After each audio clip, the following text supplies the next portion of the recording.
And frustration for new coach Jack Pardee, whose run and shoot has fired mostly blanks. Frustration is also no stranger to the Indianapolis Colts, like the inability to get Eric Dickerson back on the field, or like the on-the-job training routine for top draft pick Jeff George, whose lessons have included 4 interceptions last week.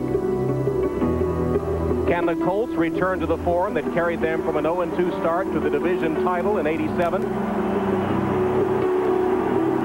Can the Oilers make it 4 straight playoff appearances? One team ends the frustration today. NBC Sports presents the National Football League. Today, it's the Indianapolis Colts versus the Houston Oilers. The Astrodome in Houston, where a crowd of nearly 50,000 is expected today for the Oilers' home opener. The crowd trying to rally this team from an 0-2 start. Hello, everyone, and welcome to Houston. Tom Hammond along with Hall of Fame quarterback Joe Namath. Joe, the Oilers installed that run-and-shoot offense this year. Great things were expected. They piled up a lot of yards, but 0-2. What's wrong with the run-and-shoot? Well, they haven't been playing like guys that are getting paid to play. They've been playing very poorly. They've had receivers open. They're dropping the ball. Nothing's wrong with the system. We haven't seen the Oilers break out yet, and today I think they're going to.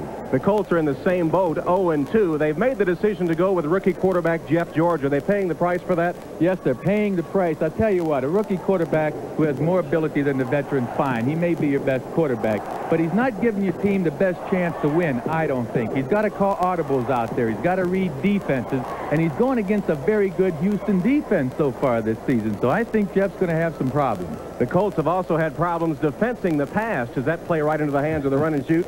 That's putting it mildly, defensing the pass. They've had 72% completion percentage against them. You know, I could be throwing against this Colt defense. They haven't tackled the opposing quarterback yet, so they've got some problems stopping Warren Moon and his water bug type receivers. These guys are capable of putting up 40, 50 points, and if Indianapolis doesn't find a way to get Dwayne Bickett in that backfield on Warren Moon, it's going to be a long day. And we're ready for the kickoff. The Indianapolis Colts have won the toss, and they will be receiving. So Jeff George and company will be on the field to start the game. George has an abdominal strain, and Coach Ron Meyer said that he wouldn't have played if the game had been on Thursday, but he'll be in there as Zendejas is set to kick it off for the Houston Oilers. Alan Grant deep for the Colts, and Zendejas eyes the football, the home opener for Houston. Taken at the goal line by Stacy Simmons. Simmons tripped up just short of the 20-yard line by Scott Kozak down on special teams for the Houston Oilers. All right, here's the way the Colts will start offensively. Up front, Ray Donaldson, their 8-time Pro Bowler, will be at center, anchoring that offensive line. And, of course, another veteran, Kevin Call, 7 years is in there. And, of course, all eyes on the rookie first-round draft pick, Jeff George, playing with that abdominal strain. Albert Bentley, number 20, at running back, is both the leading rusher and the leading receiver for the Colts. He's joined by the rookie Ken Clark in the backfield. First down play just short of the 20. And it looked like Zephros Moss, the left tackle, moved prematurely, and the Colts off to an inauspicious start. It looks like it'll be a 5-yard mark-off. False start. Offense, number 69, 5-yard penalty, still first down. Dick Hantak is the official, and there's Jack Pardee, the new Houston Oilers coach. It was actually Randy Dixon, the left guard, who moved prematurely. Dixon, number 69, who is starting for the first time today after a holdout. He didn't sign his contract until September 12th. He did play, but didn't start against New England. Now 1st and 15.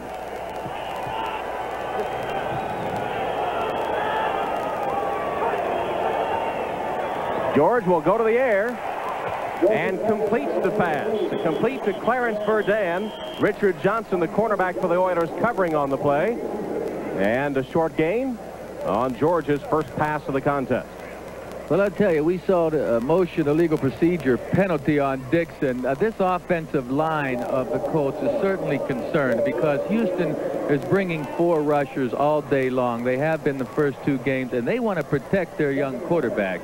Jeff George read the defense well that last play, and he got a nice completion. 5-yard gain. It's 2nd and 10. Jesse Hester is in the lineup, the third wide receiver for the Colts. Draw play. Clark to the 30 and close to a first down before he's wrestled to the turf by Chris Dishman. Only the 4th carry of the season for Ken Clark, the rookie out of Nebraska, who gained 6 yards in the first 2 games. All right, give some credit to young Clark, but I'll tell you what, this is very poor tackling. We have a Houston Oiler coming up from the secondary. He ducks his head and misses the tackle right here, and that's not a young man. That's Terry Kennard, the safety that the Oilers got from the Giants this season. Oilers have just been hurting themselves offensively, and now the strongest part of the team, the defense, forgetting the techniques. Well, they have the Colts in a hole, 1st and 15, but Indianapolis with a first down just across their own 30. Play action pass. George almost had it picked off. He threw behind the intended receiver, Verdun. Richard Johnson had his hands on it but couldn't hold on. Verdun beat Johnson to the inside. Very good pass protection. Zephyrus Moss, all the offensive linemen are doing a good job. The ball's thrown behind Verdun. You see, Eric Fairs, number 51, wouldn't have been in the play either, and Jeff George certainly wished he could throw that one again. Well, he got away with one. It was right off the pads of Richard Johnson, who should have had the interception. It's like Michigan State and Notre Dame yesterday. Yeah, huh? right. Except not as lucky for the Indiana team.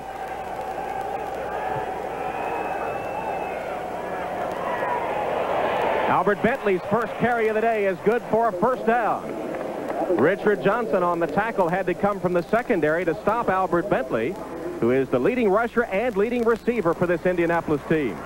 Oh, I like this player. I mean, he's quick, he's strong, he can catch for you, and he doesn't mind blocking. Let's check those lineups again now. Here they are, the Colts, with Donaldson, the key man, at center.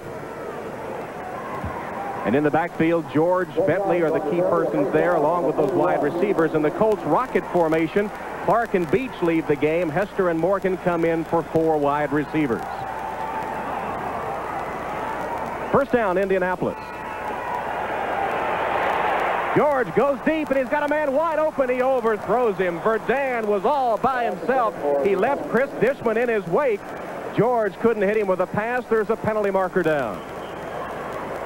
It could be a hold against Dishman, who tried to stop Verdun, who had gone right by him. Oh, Verdun ran a nice out move and then took it upfield, and Dishman certainly bit on the out move. And actually, Dishman, if this penalty is on him, it was a wise move, because that ball just got over Verdun's head. A flag down on the play. This Houston Oiler defense, ranked 3rd in the NFL, is taking a beating from Indianapolis early. Illegal contact on the defense, number 28, 5 yards, first down. You see, that's a good penalty right there for Houston and for Dishman. Dishman gets beaten. Now, what's the defensive back supposed to do? Don't let him run away from you. That's right. Get your hands on him. Slow him down. Now, Dishman, by getting that penalty, sure, he hurts his team a little bit, but he slowed down that receiver. Consequently, Jeff George's pass that probably would have been right on target was an overthrow. Dishman had started only 2 games prior to 1990. He's replaced Steve Brown as a starter at corner, and Brown's not happy about that. 1st and 10, Indianapolis, their own 46, opening drive of the game. Pass incomplete. Verdun again, the intended receiver, working on Dishman. And the pass a little off target from Jeff George. Let's check that Houston defense now, ranked 3rd in the NFL. Up front, Ray Childress heads that new 4-man line. He has 3.5 sacks, which is 2nd in the AFC. Among the linebackers, Al Smith, the middle linebacker, leads the team in tackles. Eric Fairs gets a start today, replacing the injured Robert Lyles. Dishman and Johnson in the secondary, backups a year ago. Kennard was a 7-year starter for the Giants before coming over as a Plan B free agent. And the Houston nickel, Pat Allen, will come in as a 5th defensive back. Clark, nothing there this time. Big Ray Childress gets through to make the stop behind the line of scrimmage. Well, it's no secret, folks. That's your best football player on the Houston Oilers team. Certainly the defense, number 79, Ray Childress.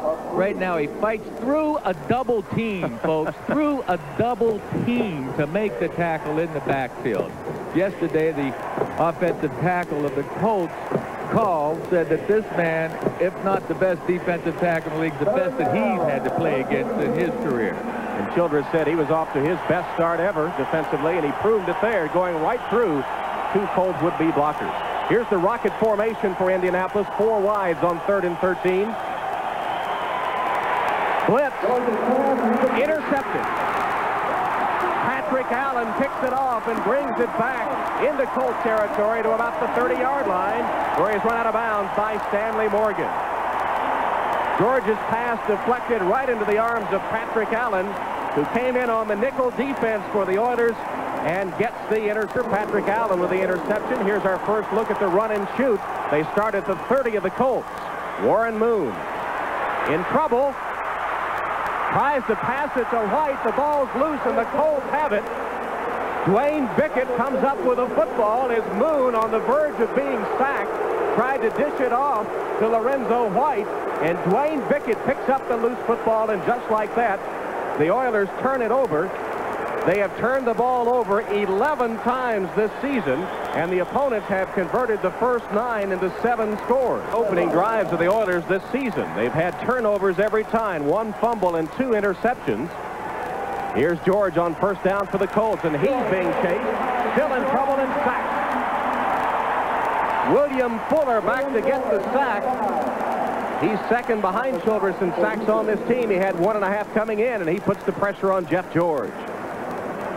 Big William Fuller. I tell you, this 4-man rush that the Oilers are using now, the defense is taken to. I mean, they used to rush 3 guys and a linebacker, but here you see big 95 Fuller getting in there, as well as Childress. They're getting more pressure on the quarterback. George really didn't have anywhere to throw the ball that time, but this Houston Oilers front is excited about this new 4-3 defense that their coordinator, Eddie, has brought along from, was it the University of Houston? Right. 2nd and 20 for the Indianapolis Colts.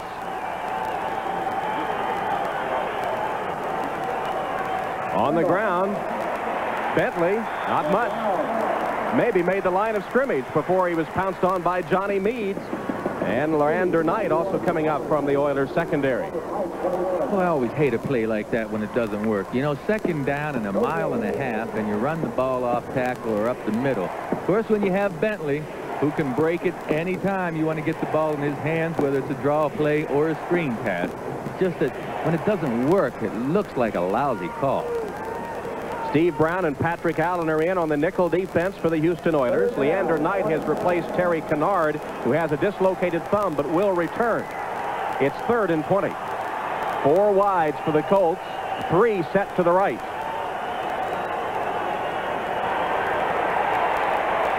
George downfield. Verdun can't hold it. Richard Johnson running stride for stride with Verdun that time, and the pass on target, but Verdun unable to hold on. Jeff George, ladies and gentlemen, threw just a perfect pass that time. If you watch that ball fall right over Johnson's head and into the arms of Verdun, and he drops it. I tell you, as a quarterback, it takes something out of you. The rest of the team looks at it and says, oh, shucks, you know, you feel badly about it, but they'll shake it off. Stark to punt to McNeil. And it's a good punt from Ron Stark. Chases McNeil all the way back to his 8-yard line. Gerald McNeil, the Ice Cube, squirts up across the 15 to the 16-yard line, where he's covered by Mike Pryor. You see a penalty marker on the field.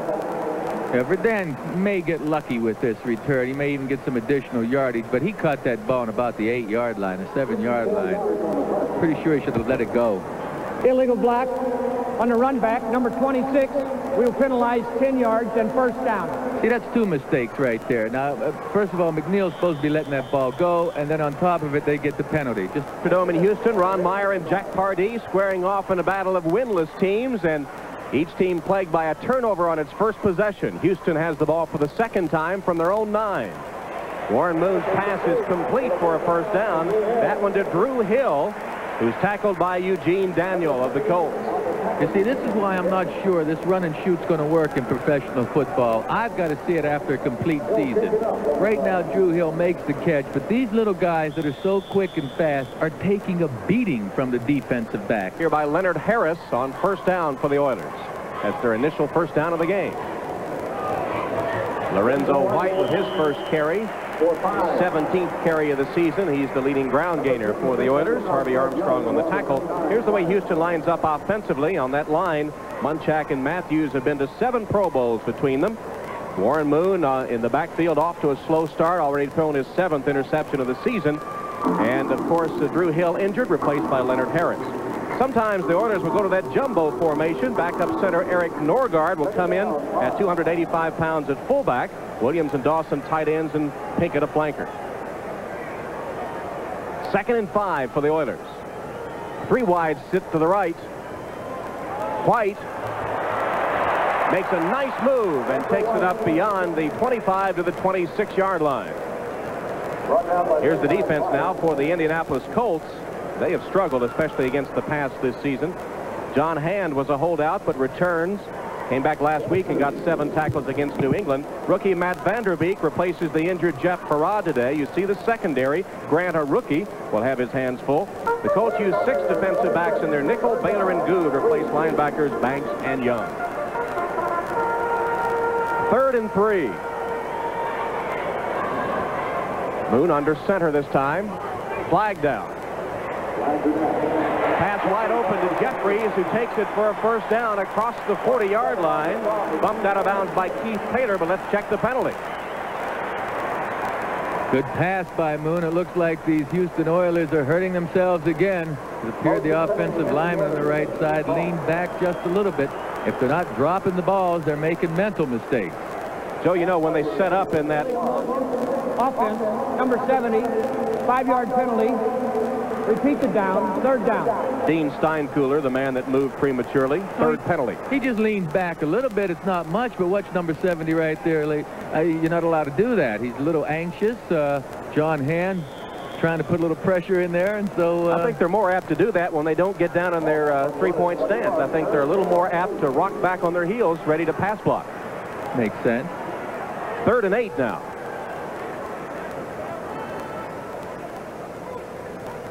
Well, that time they caught the Colts offside. Moon with a hard count gets a free play, and Givens makes a diving catch at midfield.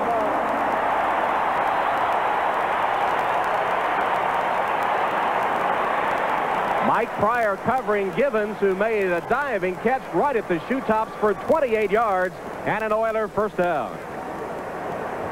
That was a fine catch. I tell you, I thought Pryor was in excellent position back there. The defensive secondary looked like they were going to pick that pass off. The penalty was against the Colts for being offside, but that was a fine catch by Givens.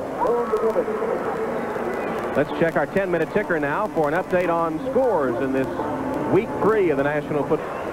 First down from the 49 for Houston.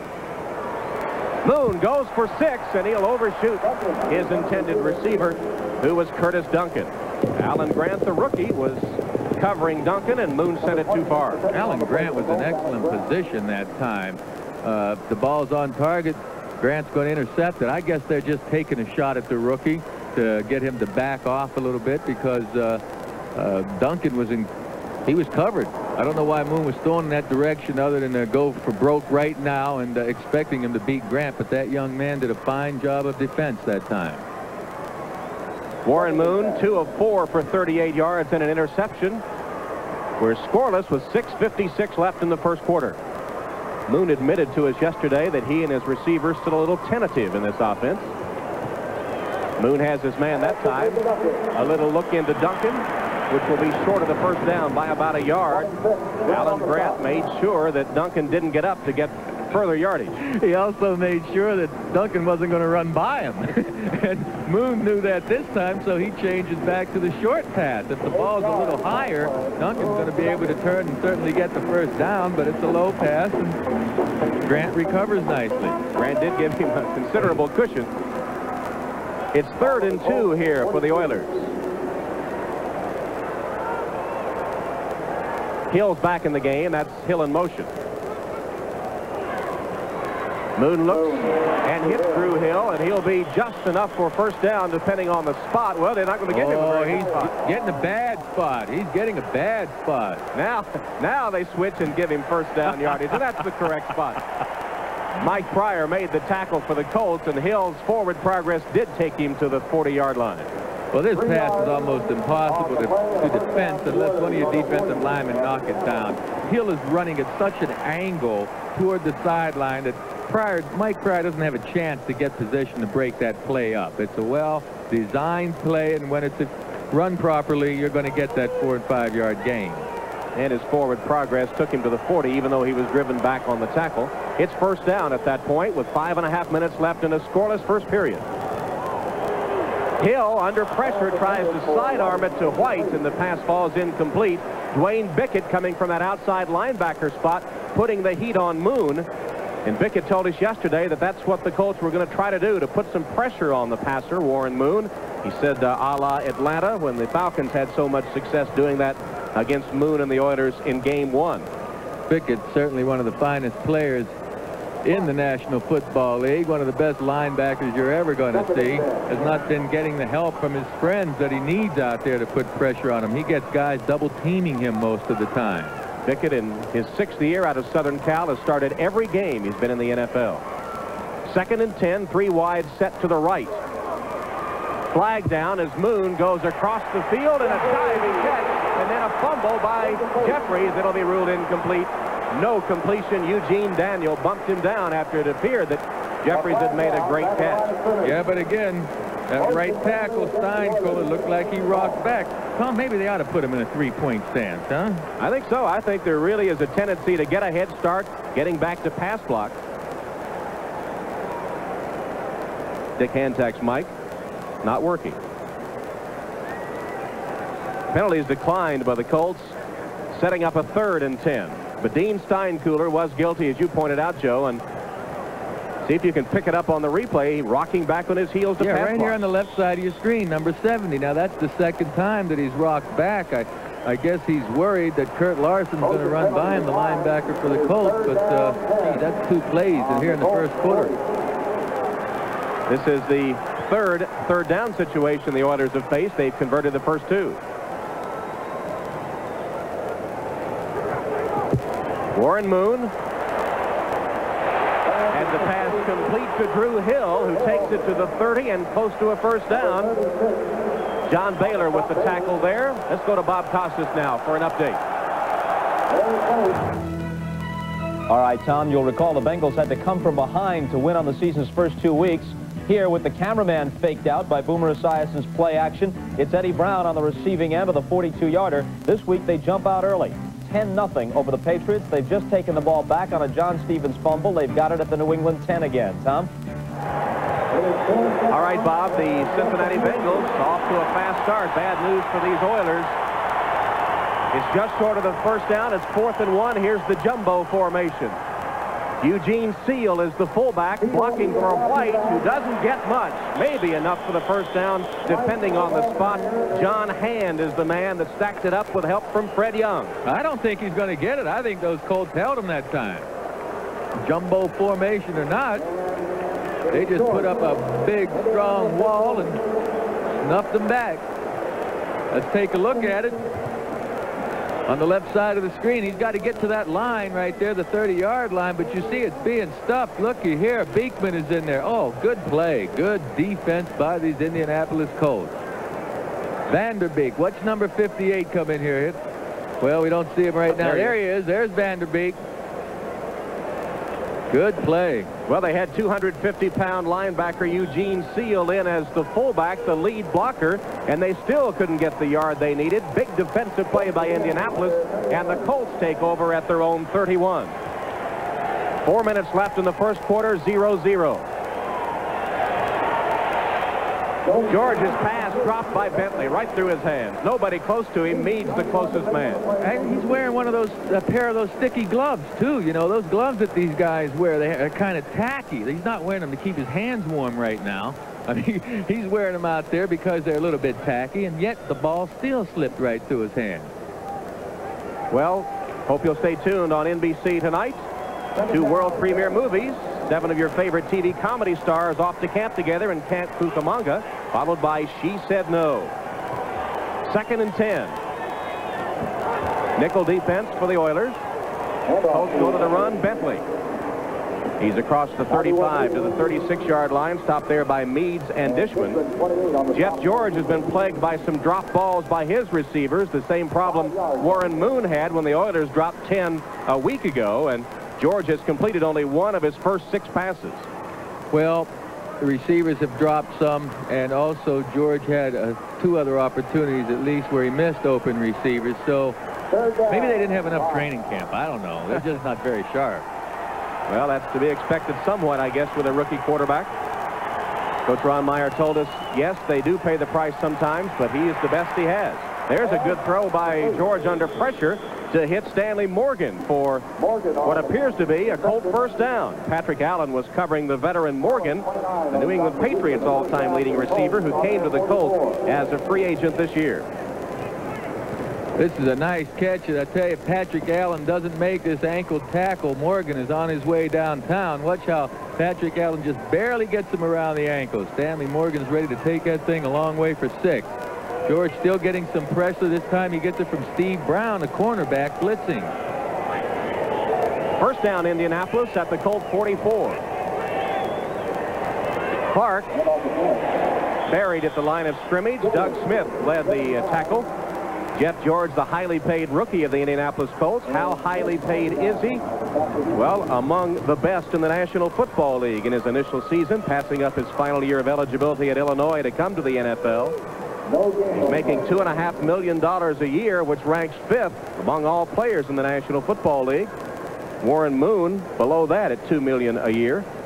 In practice this week, Jeff George playing with that abdominal strain, and it was hurting him as he was practicing, and Ron Meyer was really chewing him out for not executing, and George says, you know, they don't pay me enough to go through this pain. Jack Trudeau and Mark Herman, the backup quarterback, just looked at each other. Here's a screen to Bentley. Into Oiler territory and inside the 40 down to the 36-yard line. Richard Johnson and Terry Kennard finally stopping Bentley on one of his favorite plays, the screen. Big Ray Donaldson leading the interference, and Bentley turns it into a big gainer. Oh, you want to get the ball in his hands. Run 6 or 8 screens at a time to Bentley. Get the ball in his hands as often as possible. George sets up nicely looking downfield, then drops it off over here to Bentley. He's got Big Donaldson out in front of him. Pretty good escort, folks, and then he does the rest himself. Look at his high stepping. Darn good running, and he won't quit. Fumbled the football. Fumbled the football. It did not go out of bounds. The Oilers think they recovered it, but this play may get run anyway. No review of that. The fans saw it on the big screen, and they're voicing their displeasure. It'll go for a 19-yard gain. Marker down. Bentley stopped for no gain on the swing pass by Johnny Meade.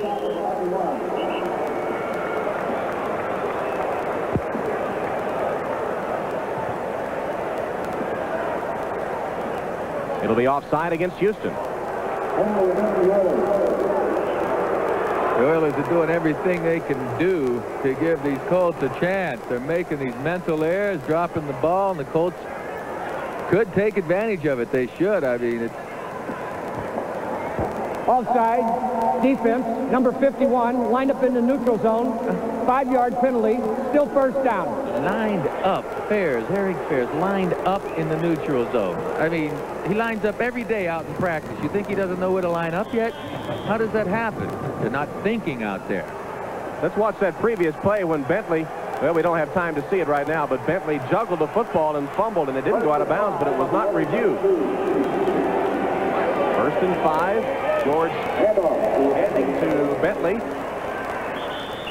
who is to the 30-yard line. Got a couple of yards before stopped by Doug Smith. Here's that play to Bentley again. Well, we'll see the ball come free. Now, there you see the ball, and it's bouncing. It could have been hit by Bentley and the player that's out of bounds, and thus killing the ball. But if it bounced onto the field of play without touching either player that was out of bounds, it should have been a live ball. We can't see it from that angle. And we're coming to the end of the first quarter. We played one period at the Astrodome. The Colts and the Oilers are scoreless. Today he's gotten nothing but positive reinforcement from the Ursays, and he thinks that report originated with Eric Dickerson, the disgruntled running back of the Colts, and that seems to be the essence of most of the reports coming out now. And Meyer says he knows nothing of it. Screen pass, complete to Clark. And Clark out of bounds just beyond the first down marker as Indianapolis keeps the drive going. Let's update you on the other scores once more on our 10-minute ticker. Giants on the board against the Dolphins. Kansas City and Green Bay scoreless. Chicago up a field goal. Cincinnati adding on to that lead against New England. And Cleveland struggling early with a 7-3 lead at home. Here at the Astrodome, we've just started the second quarter. The Oilers and the Colts are scoreless. It's been a game marred by penalties and turnovers, but the Colts have a drive going with a first down at the 25 of Houston. 4 wide receiver look here, 3 of them set to the right. Instead, the ball stays on the ground and nothing there for Albert Bentley. Johnny Meade was ready for the running attack, made the tackle for a gain of maybe a yard. Meade, all kinds of speed, 6'2", 232, the 7th year. He's smart. He loves this new defense that the Oilers are working on. Right now, 4-3 defense is being taken apart by this Colt offense, however. The Oilers have to find a way to get some pressure back on George, who's had plenty of time to throw for the most part. He's told us he likes that 4-man line to put pressure on the quarterback so he didn't have to deal with those big offensive tackles. George under pressure. And gets rid of it. Yes, and he deserves that flag. I tell you, folks, that was a definite intentional grounding, which a quarterback can never be right when he makes that mistake. If you unload the ball to avoid a sack, it's going to be intentional grounding. With Childress and Montgomery bearing down on him, George let it fly. Well, George is saying he had a receiver down there, but if we have the replay of this, we'll see that the way he threw that ball into the ground, I mean, he's sitting at home, you can tell he's not trying to get it. Intentional grounding on the offense. Quarterback number 11 lost it down. Ball is placed at the spot. 3rd down. I mean, sitting at home, you can tell he's not trying to get it anywhere near his receiver. He just throws it into the ground. And the NFL has really emphasized calling these intentional grounding penalties this season. Well, that doesn't give us a good look at it. But if you could see the whole field, if you could see the receiver here on the right side of your screen, the receiver's another 10, 15 yards downfield, and he's just going to throw it right here into the ground. See, where's the receiver? He's not even close. It makes it 3rd and 21, and the theme of this game so far is 2 teams that are their own worst enemy.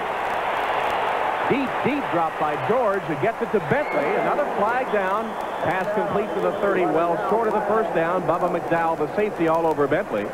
And another penalty marker. Yeah, well, that play took so long. It was a screen play, and the Oilers figured it out. It took so long that one of the offensive linemen, ineligible receivers for the Colts, got downfield. And so it'll be called back because I don't think the Oilers want to give Biasucci a shot at a field goal from the 34.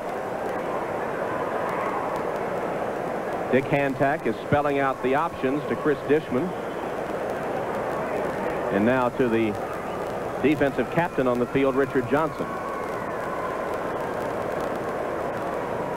Biasucci is one of the best kickers around, and you want to try and keep him as far away from that upright as possible.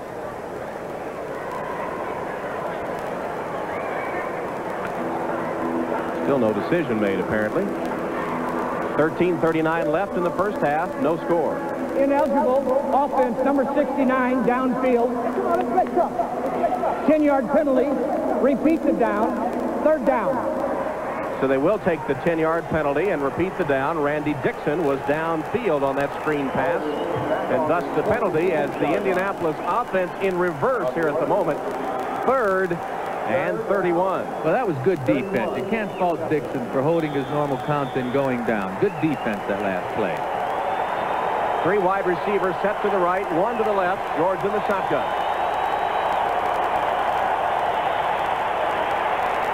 Steps up and is buried. William Fuller with the sack, his 2nd of the day. Fuller now ties Childress with 3.5 sacks on the season. And that time Indianapolis was threatening and really wound up back in Oiler territory. Well, on the left side of the screen, you'll see some pressure starting to get back there to George. Cumberland does a real good job, actually, on Childress, but Fuller just got inside. There was nowhere for George to go with the ball. Indianapolis had a first down at the 25-yard line, and they're putting this play, the punt, into effect from their own 45. That's how far they were thrown back by penalties and good Oiler defense. I'll be amazed if we don't see a penalty on this play. McNeil trying to get behind that wall. Penalty down, you called it. And we're at the 25-yard line. McNeil stopped by Scott Radisek. It's actually tacky, and yet we're seeing fumbles, we're seeing interceptions.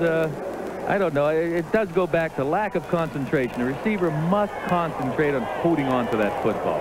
Curtis Duncan is the only Oiler receiver wearing those gloves at the moment. He's wide to the right. Lorenzo White pounds ahead across the 20-yard line. Picked up about 8 yards on that play.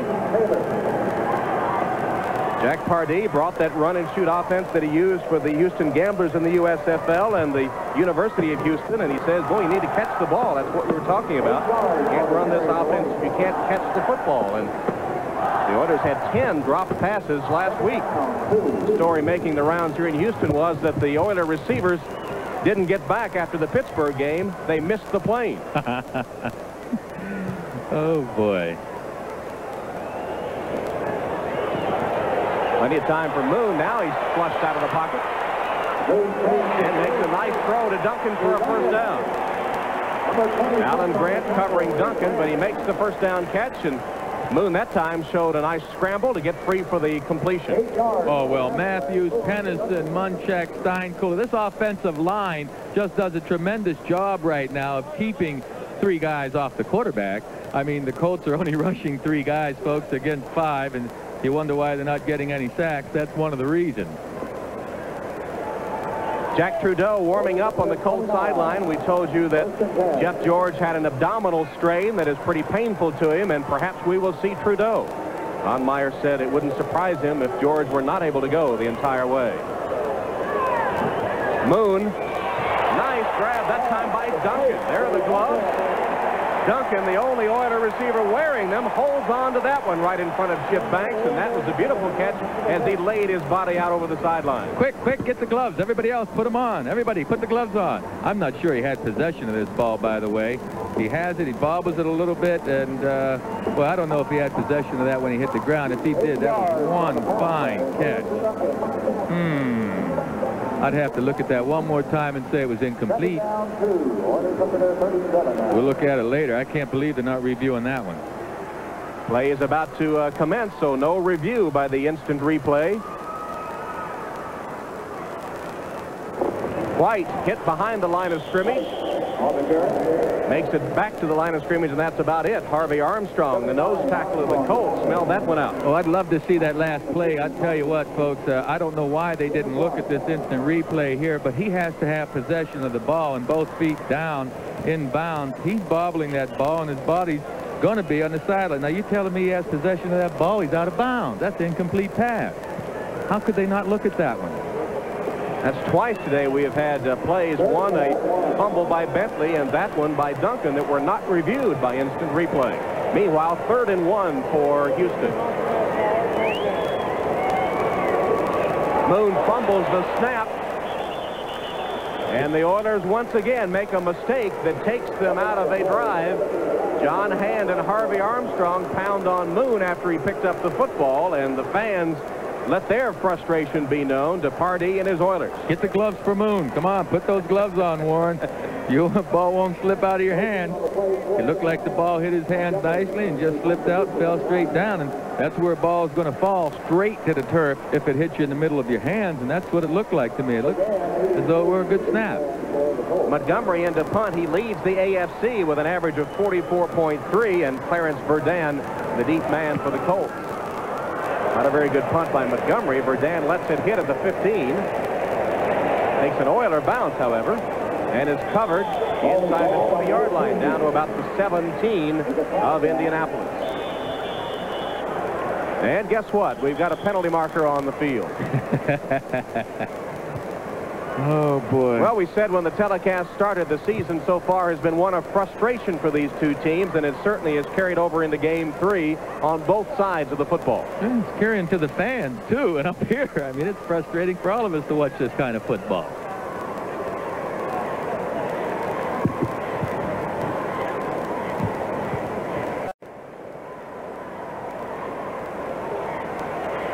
Well, Dick Hantak doesn't even know who the penalties are. I know, boy, this is great. Eugene Seals helping him out in there, I think. Oh, he's getting some help from Brooks, too. Well, folks, you're watching it. You can see what's happening out here. Drop balls, badly thrown footballs. I mean, indecisiveness, even on the officials' part. I mean, 2 replays that we didn't look at, and the ball was rolling around on the ground. I don't know what is today. Is it some kind of special There has to be a full moon, that's for sure.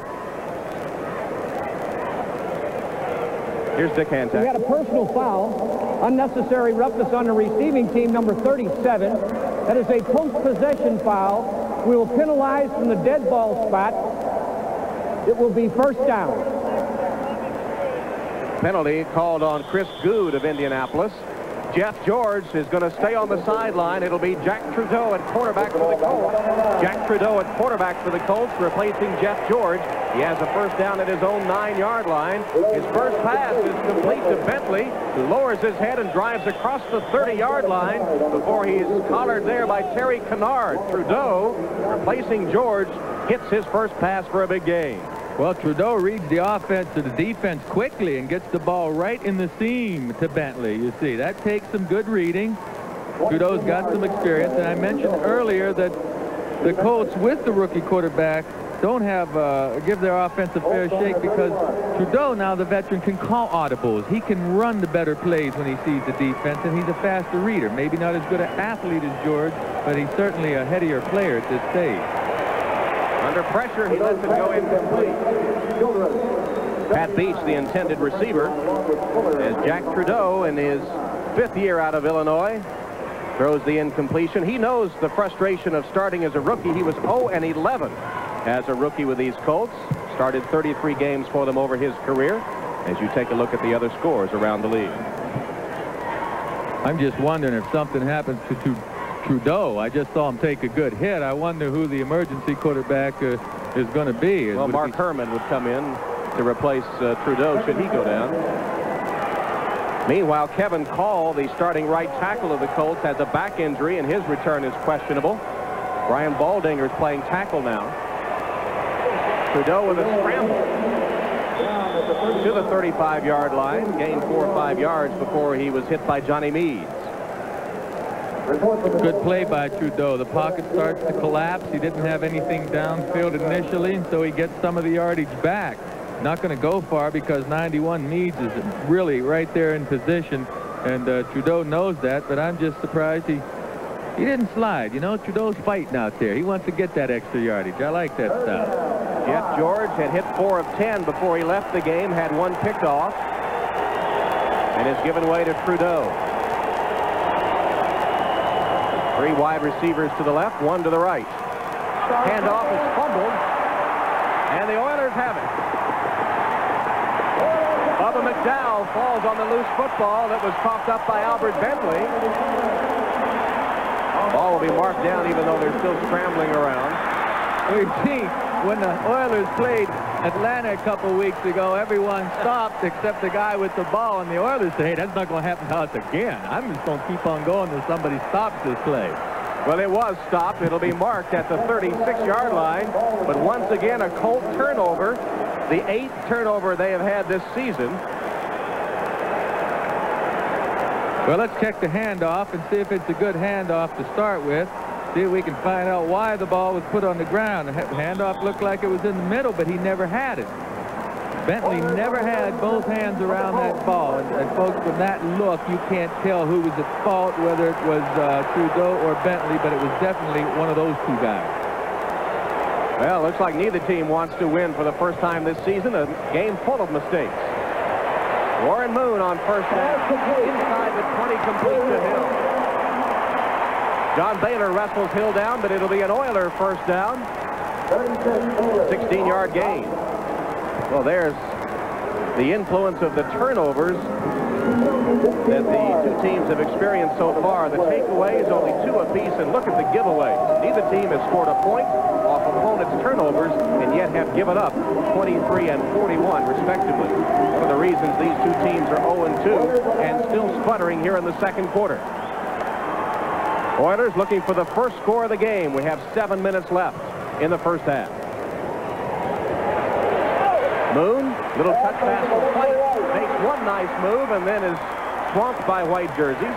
It'll be a gain of 6 or 7 yards on the play. 56 the first man to hit is Fred Young. Fred Young and Harvey Armstrong get credit for that tackle. Well, if you saw or didn't our NFL Live show today, here are the headlines. Bill McDonough reports that Bobby Hebert is not part of a three-way trade, as had been rumored and reported earlier this week. The Buffalo general manager Bill Polian says that the team will refuse further comment on the bickering that is apparently broken out among that team again. And, of course, Bob, Will, and O.J. will be on at halftime to give you all the scores and highlights and an interview with Commissioner Paul Tagliabue, who will address the Eric Dickerson issue. Moon, under pressure, gets rid of it to White. Touchdown.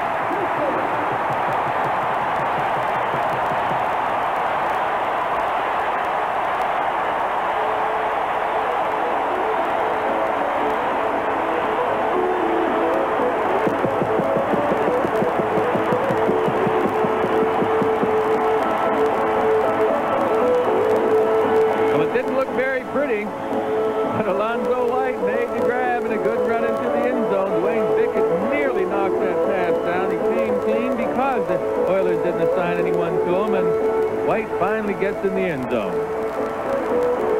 First career touchdown reception for Lorenzo White, his second TD of the year. And now Zendejas is on to attempt the extra point. Tony Zendejas out of the hold of Montgomery, the punter, sends it through the uprights, and the Houston Oilers, taking advantage of a Colt fumble, get the first score of the game. Oilers up 7-0, 6:10 left in the half. NBC Sports coverage of the National Football League is brought to you by today's truck, Chevrolet. Nobody's winning like the heartbeat of America.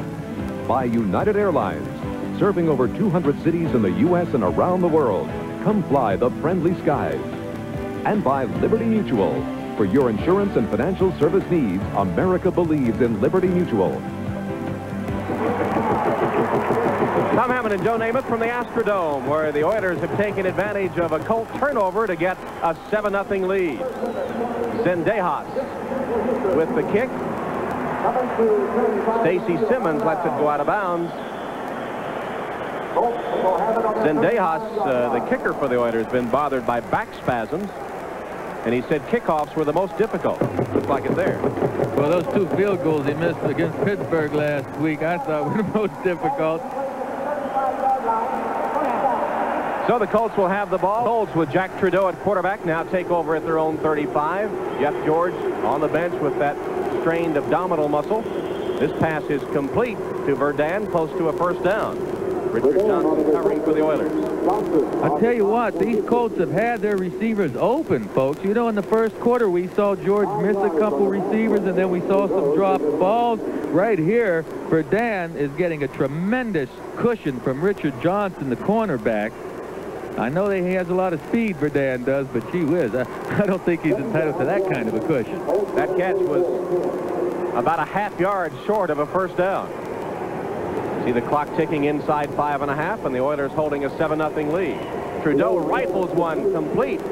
Bill Brooks with the catch, and he has a first down into Oiler territory. Dishman gave Brooks quite a cushion, and he made the catch for a Colt first down. Now, Brooks, I tell you, I'd give him more cushion than anybody. He is sneaky fast. He can beat you in more ways than just catching the ball, too. When he catches it and starts running, he's awesome. A complete team player, this Bill Brooks. He's averaged 58 receptions a year for these Colts and has 8 career 100-yard games.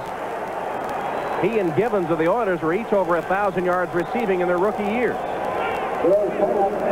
That time Trudeau threw it to Verdun, and if that's a backward pass, it could be the Oilers' ball. Eric Fairs is on the football. Yes, Houston has it. Oh, boy, I'll tell you what. That's a tough break because Albert Bentley was running wide open downfield for a touchdown. The Oilers blew the coverage, but Verdun just misses the catch. You've got to make the catch first.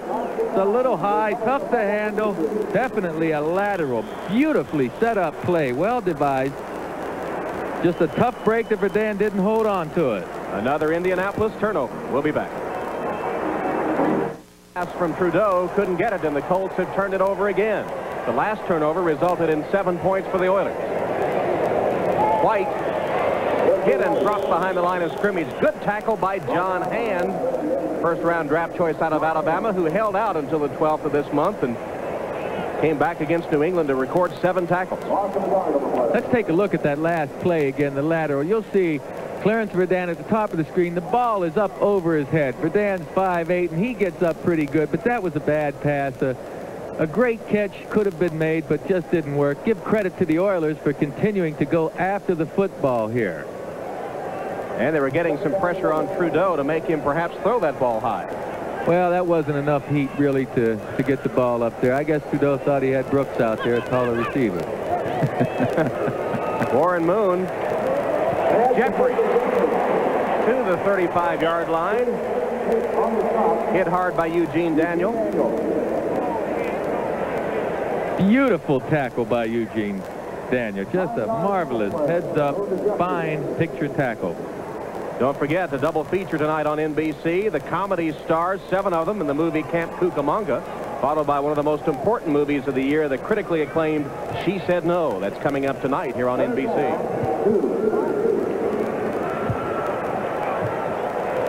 Third and 2 for the Houston Oilers. Converted half of their 4 third-down situations in this game.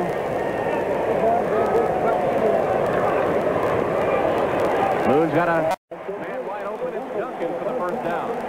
Joe, could that touchdown pass when Warren Moon really had to scramble around to get it to White for the TD be a confidence builder for this run and shoot, which has been out of sync for almost 2.5 games? I think getting the lead could be a confidence builder, and seeing your defense get the ball after the Colts have been continuing to bumble things up here. Sure, Houston knows that they're just hurting themselves for the last 2 games in the first quarter of this game by making mistakes. They've got to concentrate more and get their rhythm going. Jack Pardee looking for his first win with the Oilers. Both Warren Moon and Ernest Gibbons said yesterday that the drop passes and the bad passes are sort of self-perpetuating. There is Jeffries, and Moon appears to have found the target now, and his receivers are holding on to the football. That one inside the 20 before Fred Young makes the tackle, approaching the 2-minute warning, and the Oilers threatening to add to their 7-0 lead. You know, and the other thing about Moon, you know, he fumbles a snap from center. True, it might have been Pennison's fault. It could have been Warren Moon's. I don't know. But they've had so many things go wrong here that a good football team just doesn't do in the course of a season. I mean, they've made mistakes in 3 games that the 49ers probably didn't make in 20 games last year. See if they can get the play off before the 2-minute warning. They will not. So the Oilers will talk it over with the 2-minute warning. They've got a first down at the Colt 19. What does he say about this controversy? Well, Arn Tellem says that Dickerson was put on that list incorrectly. There's no way he should be on it, and he wants taken off that list to be eligible for a trade before the middle of October, as well as not lose over 1/3 of his salary. And as we mentioned earlier, Paul Tagliabue will be on NFL Live at halftime, and one of the questions he'll be asked concerns Eric Dickerson, and will Tagliabue perhaps reinstate him? That pass by Moon is batted right back in his face. Penalty markers are on the field. Sam Clancy, 6'7", got the big paws up in Moon's face that time. But a mistake by the Colts, and offside will negate a good defensive play. Boy, it's been a tough day, a tough season for Ron Meyer. And his job perhaps in doubt. Fence in the neutral zone at the snap. 5-yard penalty. Repeat the down. First down. 5th penalty against Indianapolis for 40 yards. And as we said, nullifies a good defensive play by Sam Clancy. You know, one thing about Meyer, he's been winning. He won in New England. He's winning here. The guy is a winner. And you've got to take that into heavy consideration when you hear all this talk that's really unfounded about losing his job. Again, Eric Dickerson apparently is the source of that remark that he would be replaced by John Makovic, coach at Illinois. Lorenzo White picks his way forward to the 10-yard line. A gain of 4. Kurt Larson, the outside linebacker for the Colts, on that tackle. There's Larson in his 2nd year out of Michigan State. Well, the Colts certainly would like to stop this drive by the Oilers now, and the Oilers just want to take their time. They don't want to give the ball to the Colts with a lot of time left in the half, but we haven't seen a well-played game yet this first half, folks. I guess that's a pretty good understatement. Full complement of timeouts remaining. Less than a minute and a half remaining in this second quarter. Oilers trying to add to a 7-0 lead. Take advantage of the Colt turnover. Lorenzo White has the first down. Clock continues to tick away as we approach the 1-minute mark. And there's Lorenzo White, who scored the first touchdown, the only touchdown of this first half, on a 13-yard pass. Now, you see, if you're the coach and you have any confidence in your offense at all, you'd be calling timeout. You'd be trying to stop that clock to get the ball back after the ensuing kickoff after a field goal or touchdown. But I don't think they have confidence in their offense. Moon looks to the end zone. Instead, pass to White, who turns it into another Oilers TD.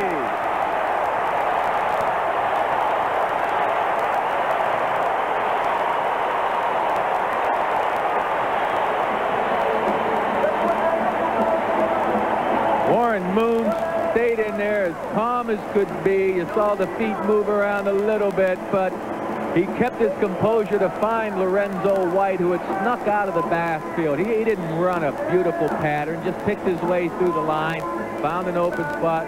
Moon kept calm, found Lorenzo. 2 Indianapolis turnovers lead to 2 Moon to White touchdown passes. Zendejas for the extra point. Zendejas, number 7, for the extra point attempt.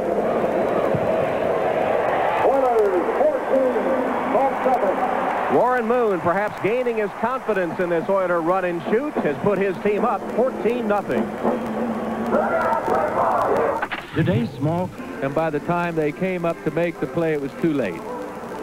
That appeared to me, Joe, to be the run and shoot at its best, doing what it's supposed to do, spreading out the defense and giving you all sorts of opportunities. Zendejas will kick. Spread out that defense very well that time. It did. Simmons has the kick off his leg, picks it up, and it'll be stopped short of the 15-yard line. And the Oilers appearing to gain confidence now with every play. Knight and Brown on special team coverage for Houston. Steve Brown, the veteran, unhappy about losing his starting job, but saying he will contribute any way he can, including special teams, and he got a special team tackle there. Well, right now, if you're the coach, you want to get out of this half. I don't think they want to risk putting the ball in the air on a freak turnover to allow the Oilers to get another 3. Right now, just go ahead and eat humble pie and run the football or run out the clock. Jack Trudeau has replaced Jeff George at quarterback. George has an abdominal strain, started, but gave way to Trudeau in the second quarter. So much for smart football. And that pass intended for Bentley, who wasn't even looking. Bubba McDowell had a shot at intercepting it. I tell you, I know I can call plays. I don't know who's calling plays right now. That to me does not make sense. To put the football in the air, to risk this kind of a play here. You have 70-plus yards to go. He's not even looking for the ball right here. And it's an underthrow to Verdun, who forgot to leave his feet and dive for it. I mean, receivers are supposed to dive for a ball now and then. Trudeau is 3 of 5 for 45 yards, 29 ticks left. Draw play this time. Bentley.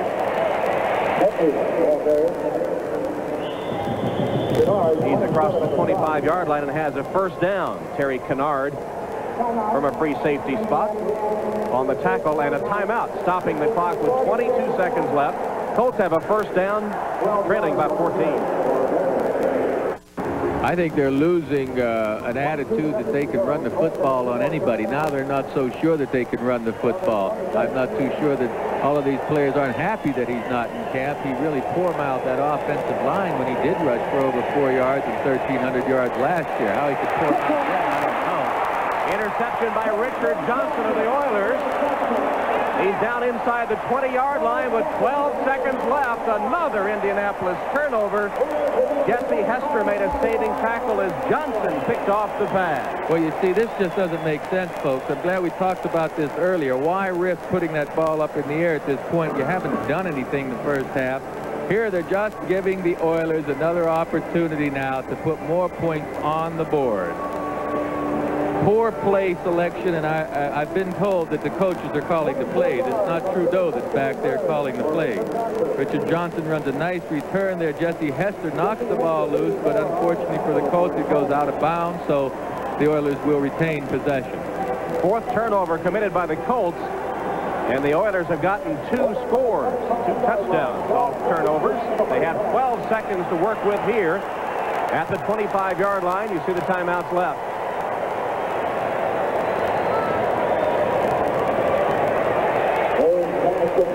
Jeffries out of bounds inside the 20. 8 seconds on the clock. Well, you know, Tom, with 8 seconds left, unless Moon wants to take it into the end zone, they ought to send out the kicking team. Because on a snap, if there's a fumble, maybe they can recover it quickly enough and call timeout. They should kick the field goal right now, unless their intentions are to go into the end zone with this pass. Kevin Gilbride made the call from the sideline, and they will go with another play. Only 8 seconds left. They're at the 19 of Indianapolis.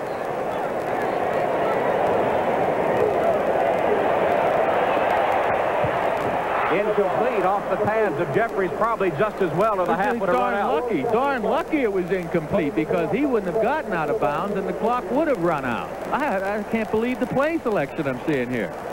Both sides. Yes. My goodness. Zendejas is on to attempt the field goal. No telling what's going to happen here. It's about a 37-yard attempt, and Zendejas has struggled 0 for 2 in field goals this season, missing from 42 and 49. 37 yards. And he missed it. Oh, my goodness. Zendejas misses the chip shot field goal. And the two teams go to the locker room with Lorenzo White, the only hero so far. He has 2 touchdown receptions from Warren Moon, and the Oil coordinator. Moon said he likes this new run-and-shoot offense. And the 2-time Pro Bowler says they just haven't gotten in sync yet, but showing signs of breaking out of it here in the first half. They did have a very sluggish start, but looked better toward the end of the half. Jack Pardee, former NFL player and NFL coach, now back in this league for the 2nd time, replacing Jerry Glanville, coming over from the University of Houston.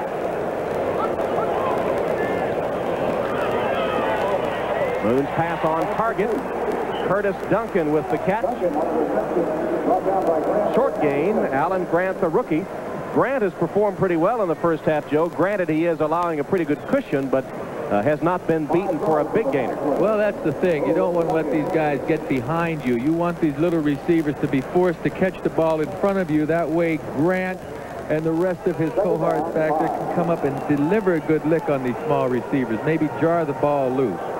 Saw the hint of a smile on Warren Moon's face as we discussed the rookie quarterback Grant yesterday, but he really hasn't exploited him to any great deal in this game so far. Moon drills it complete to Hill to the 40 with an Oiler first down. And, Joe, that was a well-thrown pass. Hill, coming from a slot position, had split defenders, and Moon put it right on target. They were right on the same page. On the left side of your screen, folks, Hill will find that dead spot, and Moon will let that ball go before Hill is turned completely around.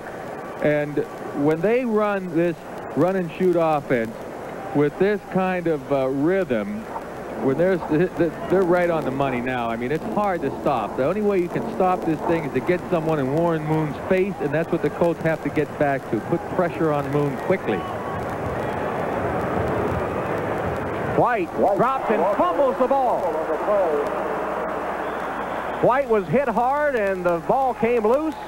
And the Indianapolis Colts have recovered. Chip Banks recovers the Lorenzo White fumble. And again, we see the turnovers come into play.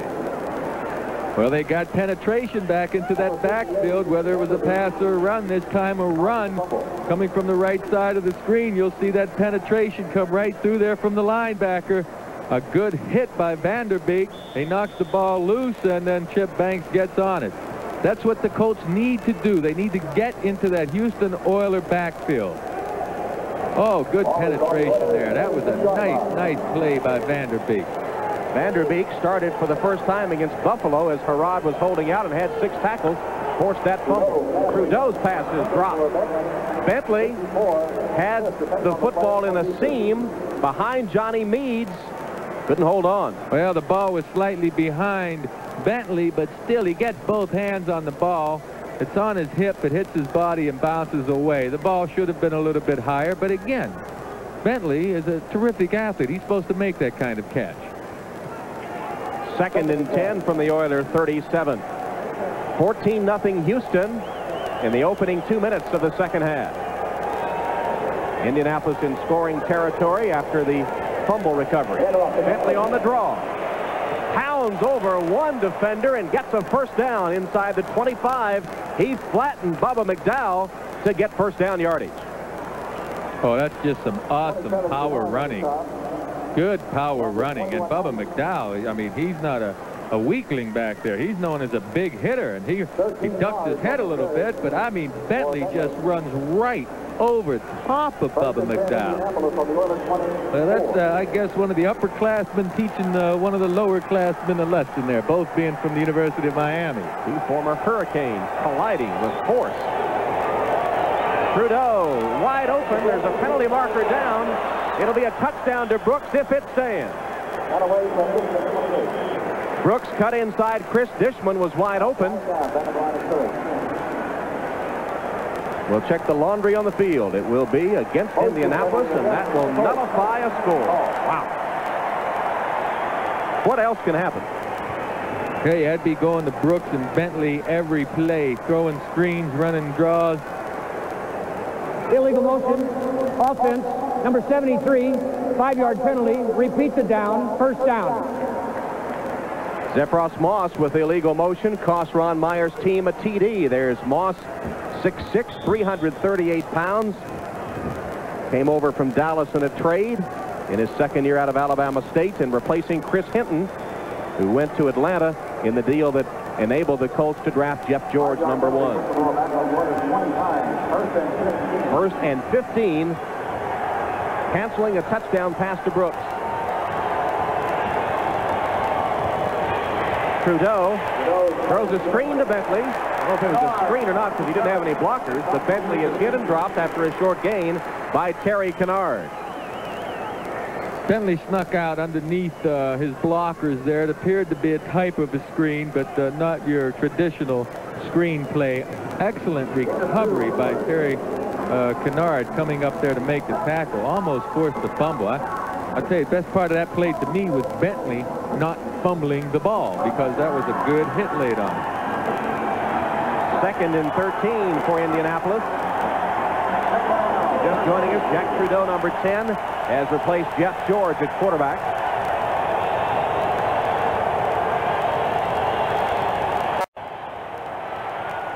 Bentley with a good catch. He's going to be stopped a couple of yards shy of the first down. Leander Knight wrapped him up and took him down. It'll bring up a 3rd and about 3 for Indianapolis. Well, Bentley with his quickness and good hands, he comes out on the left side of your screen, and then, well, we don't see him. He breaks to the sideline. A well-thrown ball by Trudeau. The ball is in just the right place that affords Bentley a chance to turn it upfield and get the extra yardage. There you see Ray Childress fighting against Tomberline, the guard, and it looks like Tomberline does a pretty good job. He does a real good job, as a matter of fact, of pushing Childress past Trudeau. Little touch pass and a nice catch for a Colt first down by Clarence Verdun. Trudeau laid it out there, and Verdun snagged it with Johnson and McDowell all over him. It'll be a Colt first down. Trudeau's warming up. I think he's getting in the rhythm of things here. Trudeau's played some awful good football in the past, but they feel that the Colts feel that he's not their man to go with. Puts the ball just in the right place. Nice first down. Only where Verdun could catch it, and Verdun, like that one, he's got a first down. From the 11 of Houston, Colts trail 14-0. Trudeau in the back of the end zone. Oh, what a catch, one-handed by Brooks. I don't think it's going to count. He wants it to count, but they say no. He was past the back of the end zone. Had it for a moment, one-handed. I tell you, it's not so much the back of the end zone. That official and everyone's looking at the white part. Any part of that white part is out of bounds back there. It's not where the base of the uprights are. It's the green part, and I didn't think he had come down on the green playing field with possession of that ball. Brooks is arguing his case, and now he gets the touchdown. Well, now, will we get to look at a replay this time? I'm curious.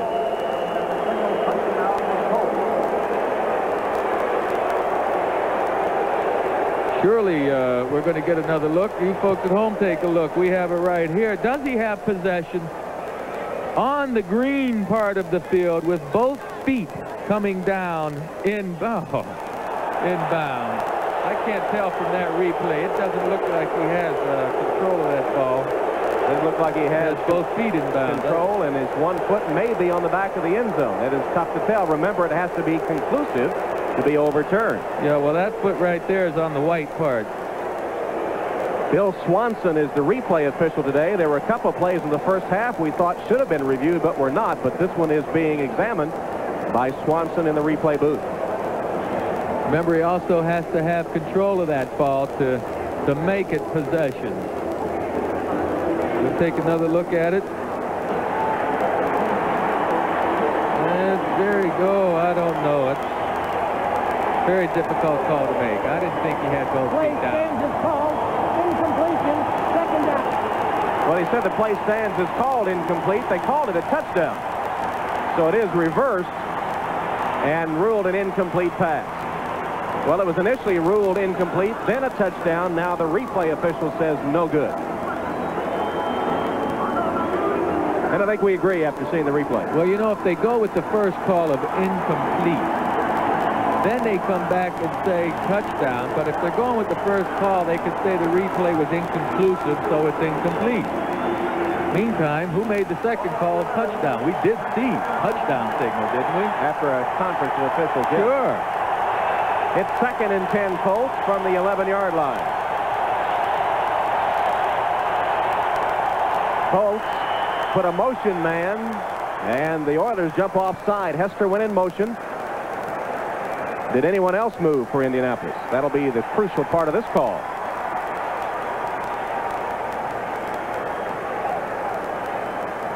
Indianapolis offensive line without starter Kevin Call, who told us yesterday he was looking forward to battling Childress.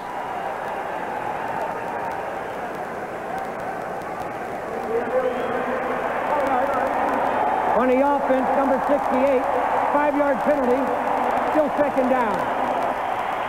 Pat Tomberlin, 68, with a false start. Right guard on the left side of your screen. Let's see. Yes, sir. He's moving too early. That defensive player can come across that neutral zone, folks, as long as he gets back before the ball snaps. But that offensive lineman cannot come out of his stance until the ball is snapped. Tomberlin and Dixon are playing guards now, with Brian Baldinger moving from guard out to tackle with the injury to Call on the old Colts offensive line. 7th penalty against Indianapolis for 50 yards.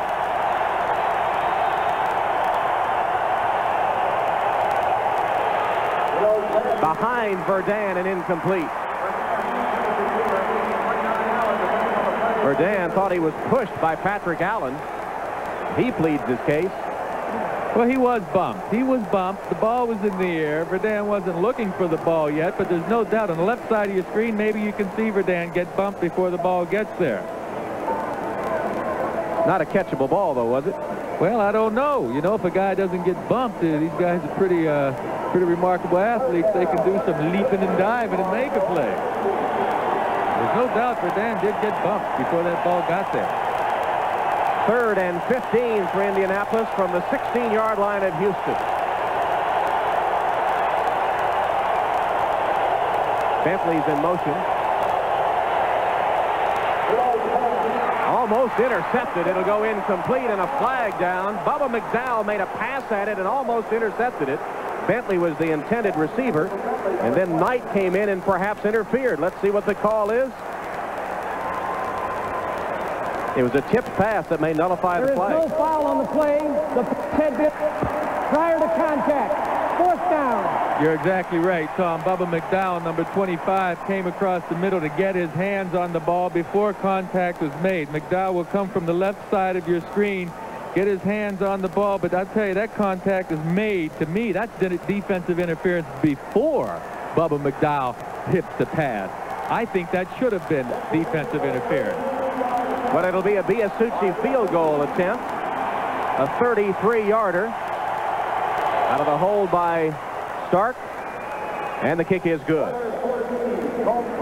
Well, turnovers continue to lead to all the points scored in this one. Indianapolis is on the board, but Myers not happy. He still trails. NBC Sports coverage of the National Football League is brought to you by Diet Coke with 100% NutraSweet. You'll drink it just for the taste of it. By Magnavox. Smart choices for smart people. Magnavox. Smart. Very smart. And by Mitsubishi, bringing you a full line of award-winning automobiles. See them all at your Mitsubishi Motors dealer. 14-3, Houston leading Indianapolis. The Colts having to settle for a field goal after a couple of controversial plays. 10:02 left in the 3rd quarter. Dean Biasucci to kick, and there's the Ice Cube, Gerald McNeil. Settled in his own end zone. Low driving kick by Biasucci that bounds at the 15, picked up by Pinkett on the hop. Alan Pinkett gets to the outside and gets a pretty good return across the 25 to the 27-yard line, where he's hit by Chris Goode. Let's go back to that last controversial play. On the right of your screen, Leander Knight, number 21, the defender, does make contact. I think this is interference right here before the football even continues on its way and Bubba McDowell gets a hand on it. I think that's a bad call, and the Colts fans at home should be a little upset about that. Good replay from our producer, Tom Roy, Brian Sheriff, our director, and their crew. First down, Oilers from the 27-yard line. Colts had a touchdown nullified by penalty, had an interference call they didn't get their way, and had to settle for the field goal. 14-3. Double wides to either side for Warren Moon, who's under center here. And a handoff to White, who spins away from one tackle and pounds to the 30 and across, with Dwayne Bickett holding on to make the tackle. 9:40 and counting here in the 3rd quarter. Let's check our Hertz 10-minute ticker for an update on scores. Miami finally on the board against the Giants. Kansas City up 7-3, and Chicago with a lead. Look what Cincinnati's doing to New England at Riverfront. And Cleveland also with a 4-point lead to Central Division rivals of the Oilers. Dallas and Washington locked up in a tie, and New Orleans with a lead.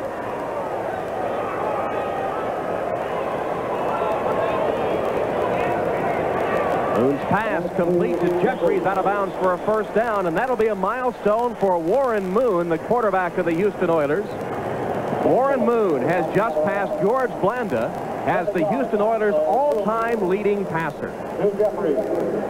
He surpasses Blanda's 19,149 yards.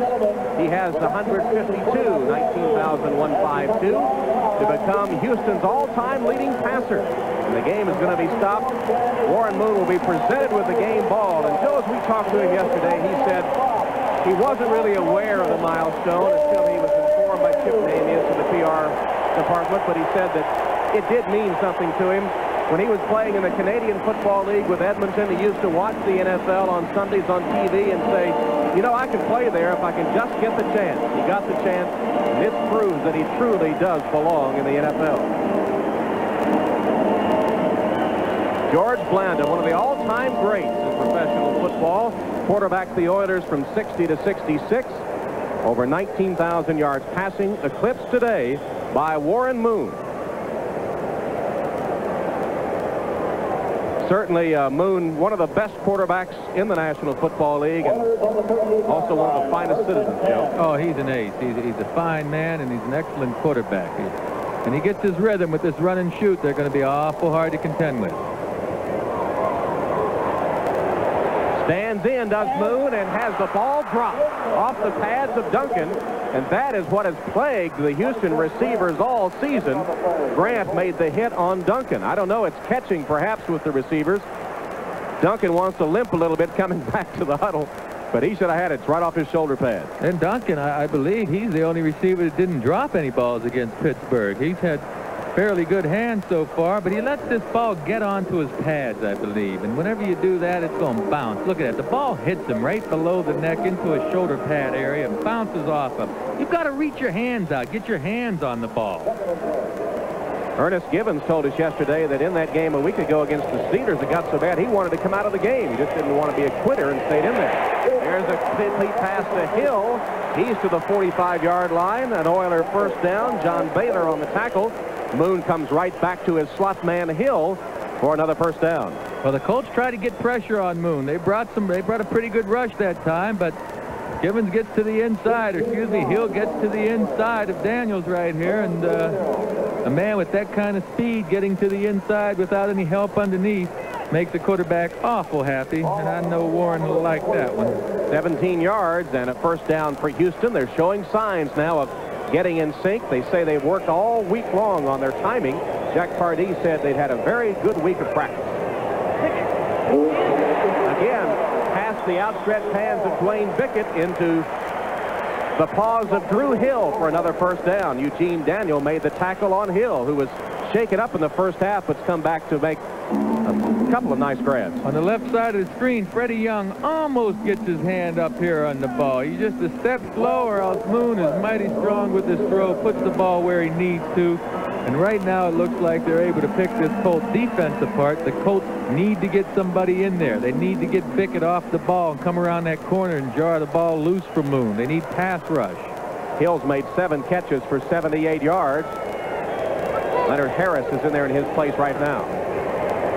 Moon across the middle and another completion. This one is to Givens with a nice run after he caught the football. There's a penalty flag down.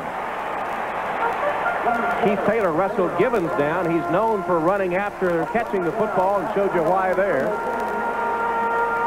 Well, the Oilers are going to get something else too, because it looked like, you see, the Colts, out of their frustration or good football sense, brought everybody. They brought a blitz that time. And one of the Colts got back there a little late and hit Moon or got a hand on him, and I think they're going to call roughing the passer. Personal foul, roughing the passer. Number 56, first down. Oh, I want to see this lick, Tom, because it did not look like it was any kind of hard lick to me. Let's see what they construe as roughing the passer these days. Oh, my goodness. That's roughing the passer these days, folks. That's one of the worst calls I've seen in my career of being around football. This is from a former quarterback, too. That's a lousy call. How you call that man right there, Fred Young, for roughing the passer when he simply was off balance and rolled into Warren Moon's legs is beyond me. I thought you would take the quarterback side. You came down on the side of the linebacker, and it doesn't matter. It's the Oilers' ball with a first down. White tripped up on a nice tackle. Beautiful job that time by Eugene Daniel, who came up quickly from the corner spot to trip up Lorenzo White. I'd love to look at that roughing the passer penalty again. I just can't believe that they called that, because there was nothing blatant about this. No harm was done. Here's a man rushing who gets tripped up. Now that is called. Where is the roughing the passer? I don't understand that. You may have heard as Dick Hantak made the call, Fred Young saying, "Me?" He didn't believe it either, but it went in the books. Loss of 2 on the run by White, however. It's 2nd and 12.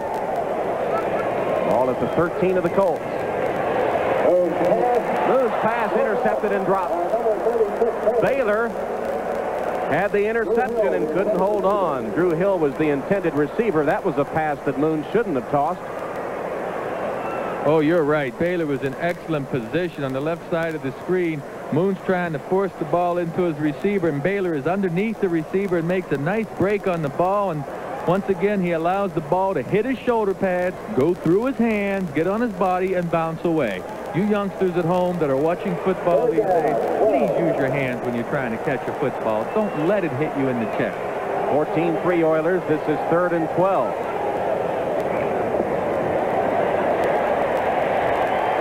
Well, that one, too, had Colts running at it from every which direction. Drew Hill was in the corner of the end zone.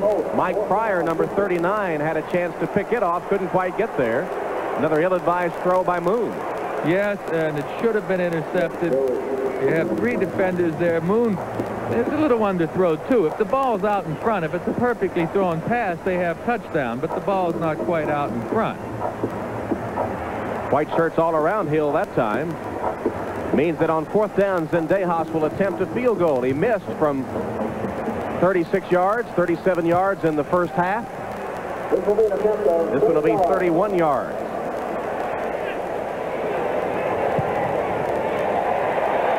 And this one is good. Officially in the books at a 30-yard field goal. Zendejas connects from 30. And the Houston Oilers have their first score of the second half, upping their lead to 17-3. Well, the days of Love You Blue may not be totally back, but the fans starting to get into it, and the Oilers' home opener. That's the blue version of ZZ Top, the Houston-based rock group, in case you didn't know that, Joe. I didn't know that. I know that lady that guy's left said, "Get that flag out of my face. I want to watch the game." Sort of a half-hearted rendition that time, as the Oilers have added to their lead, but it's been a less than inspiring game. Grant takes the kickoff and is stopped at the 20-yard line. Collared there by Terry Kennard. Colts will have the football at their own 20, trailing by a 17-3 margin with Jack Trudeau at quarterback when we come back to the Astrodome. It's been a long afternoon for those Indianapolis Colts in search of their first victory of the season and trailing here 17-3 to the Houston Oilers. And a tough assignment next week as they travel to Philadelphia to meet the Eagles. Rookie quarterback Jeff George with an abdominal strain started the game, but it's been mostly Jack Trudeau since the second quarter. He has the ball 80 yards away now. Actually just across the 20-yard line. Lofts one down the sideline, and it'll be overthrown. His intended receiver, Bill Brooks. Well, Eric Dickerson not here with Trudeau and the Colts today, but first achieved notoriety 60 miles from Houston in Sealy, Texas, where he went to high school, leading Sealy to state championships. This is Dickerson as a high school performer back in 1978. Joey had all the moves even then, although he was a slimmer version. He even had the dance down pat. Eric Dickerson. Could he return to this Colt team now if he's reinstated? We asked Kevin Call that, one of the offensive linemen that has been pretty well maligned by Eric Dickerson, and Call was very diplomatic. He said it would be difficult. Screen pass to Clark gets nothing. Well, it would be difficult, Tom, because I don't think Eric Dickerson's really got a good case for maligning his offensive line. You know, he played 14 games last year, part of his 15th game. He gained over 1,300 yards and had a 4.2 average. I think Call and his offensive line did a good job for him. Doug Smith shaken up for the Oilers. Doug Smith has had a rough season. In fact, he said he thought about retiring but decided to stay with the Oilers. We'll take a break right here. Smith's team on top. Doug Smith on the sideline after being shaken up, having his left ankle taped over on the bench. 3rd and 15 for the Colts. Trudeau's in the shotgun. Verdun has it. Dropped at the 40-yard line by Patrick Allen. Verdun just raced down the field, and Trudeau dropped it right into his arms. Beautiful pass. Great pass protection for this deep throw. The Oilers are trying to get back there to Trudeau, but his blocking is just right, and the ball couldn't have been in a better place. Over the top into Verdun's hands. Had it been slightly underthrown, it wouldn't have been a completion. That's the way it's supposed to work. Number 96 over here was Zephyros Moss. Moss is putting a little... Yeah, what's he doing to me there, ref? I mean, golly, didn't you see that? Sean Jones mixing it up with Zephyros Moss, but a 45-yard completion on a beautiful pass by Trudeau. Here's Bentley looking for something and finding nothing. Stopped for a loss of 6 back to the 45-yard line by Childress and Fuller. Now let's take a break and check in with Bob Costas for an update. At Cleveland, Billy Joe Tolliver has rallied the Chargers. He had a pass picked off in return for a touchdown earlier, but here he goes to Anthony Miller, the great young wide receiver, for a 23-yard score. The second time those two have hooked up for a touchdown, and in the third, the Chargers, upset-minded, lead at Cleveland, 17-14. Cleveland Browns have had a rough early season. Here at the Astrodome, 17-3 Oilers with 3:20 left in the third quarter. Indianapolis with a 2nd and 16. Trudeau scrambling. And chucked out of bounds at about the 40 by Jones and Johnson. Ezra Johnson and Sean Jones. Ezra Johnson, of course, number 90, came over as a Plan B free agent from Indianapolis in the offseason. Update on those scores. You just told us, Bob Costas just told us about the Cleveland-San Diego game. Here are the other scores.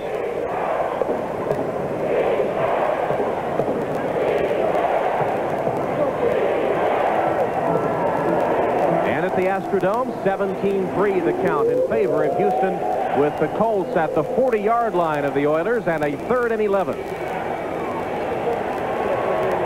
Time remaining third quarter. 3 wide set left. Trudeau steps up and delivers a pass complete to Brooks. Brooks falls forward. It'll be close to the first down. It'll be marked just beyond the first down marker. Clutch reception by Brooks. Steve Brown tackled him, but not until Brooks had enough yardage for the first down. Trudeau being forced up the middle. Brooks is going to come from the left side of your screen to right. There he is in the middle of your screen, number 80 right here. Steve Brown, 24, can't quite keep up with him, and Brooks gives it that second, third effort and dives upfield for the first down. From the 27-yard line, Brooks, the leading receiver, has 2 catches for 26 yards today. He's been the big play man for the Colts.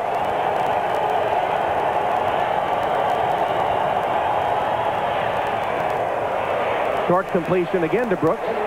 Tries to fight for additional yardage, but can't escape the hold of Chris Dishman. Chris Dishman, there's a penalty marker down. Dishman, the self-acknowledged trash talker of these Houston Oilers, says that's part of his game. And if you take it away from him, he's not as good a player. Face mask call against the Oilers. Do you see a difference in the aggressiveness under Jack Pardee versus the Jerry Glanville coached Oilers? I don't see, I see a more controlled team out there, Tom. I don't see the Oilers losing their heads as often as they did last season. I think Jack Pardee... penalized half the distance, first down. I think the Oilers are still playing aggressive football, but they don't make the silly penalties, losing their composure out there. I haven't seen that as often. Of course, it's only the 3rd game of the season. Johnny Meade and Ray Childress, a couple of defensive players, said that they were just as aggressive under Pardee, but as you pointed out, Joe, a little more under control and less apt to give up a big play. First down, Indianapolis from the 12 of Houston. Trudeau collides with Bentley, with Clark, and credit Trudeau with the tackle. Oh, one of the best tackles of the day. My fault. You can see him saying, my fault. Well, sometimes the quarterback just forgets what the play is or forgets where he's going. There's no excuse for it. It's a real blunder. You never want to see your quarterback do that, and you wonder how he can. And no, Tom, I've never done that. Don't forget, coming up tonight on NBC, they double feature 2 world premiere movies, the comedy Camp Cucamonga, followed by She Said No. That's later tonight on NBC. 2nd and 14 from the Oilers' 16-yard line. Brooks goes in motion. Trudeau lost it, wide open, Beach for the touchdown. Pat Beach, the tight end, with his first catch of the day, only his 2nd of the season, and he was absolutely wide open for the score. The Oilers didn't think they had a tight end. I mean, we haven't seen much of them. They don't use a tight end. They didn't recognize what a tight end is supposed to be like. Pat Beach, number 81, just slides right down the middle, comes clean. The Oilers had a blitz on, and I don't know who was responsible for this man, but he certainly forgot to pick him up. And Trudeau, do you think he's happy? You know, that was a good drive engineered by Trudeau. A couple of his passes right on the money. Beach was wide open, but a couple of long passes set it up. Biasucci's extra point is good, and the Indianapolis Colts closed the gap on the Oilers. With 42 seconds left in the third quarter, Indianapolis is now within 7. And Trudeau did a good job on that drive, I thought, Joe. Yes, he did. He did a good job, especially on that last play. And, you know, when you make one play, you get the points on the board, you forget about running into your running back. You forget about an overthrow here and there, you know. You make a big play, it's easy to overcome those things. How many turnovers have we had, though, still to this point? I see the Oilers giving the ball back to the Colts, and I'm just amazed that these guys have not been able to hold. They set up that touchdown with a fumble, wasn't it? Alonzo White, I think. Well, maybe these Colts are in sync now. Maybe their defense can start to put some pressure on Moon. We will see. We have a doubleheader coming up for you next week on NBC, beginning at 12:30 Eastern Time with NFL Live. Some of you will see Dan Marino and the Dolphins battle the Pittsburgh Steelers. Others will see the Broncos square off against the Bills, or these Colts battle the Philadelphia Eagles. Then in the second half of the doubleheader, Cleveland Browns travel to Arrowhead Stadium to take on their former coach, Marty Schottenheimer, and his Kansas City Chiefs. Others will see the Oilers head west to take on the Chargers. Check your local listings for the games and time in your area. Pat Beach with a touchdown reception, only his second catch of the year. The man that was the leading receiver for the Colts back in 1985. He had a touchdown last year, his first since 1986. In fact, had 2 scores in 1989. This one is first of the 90 season.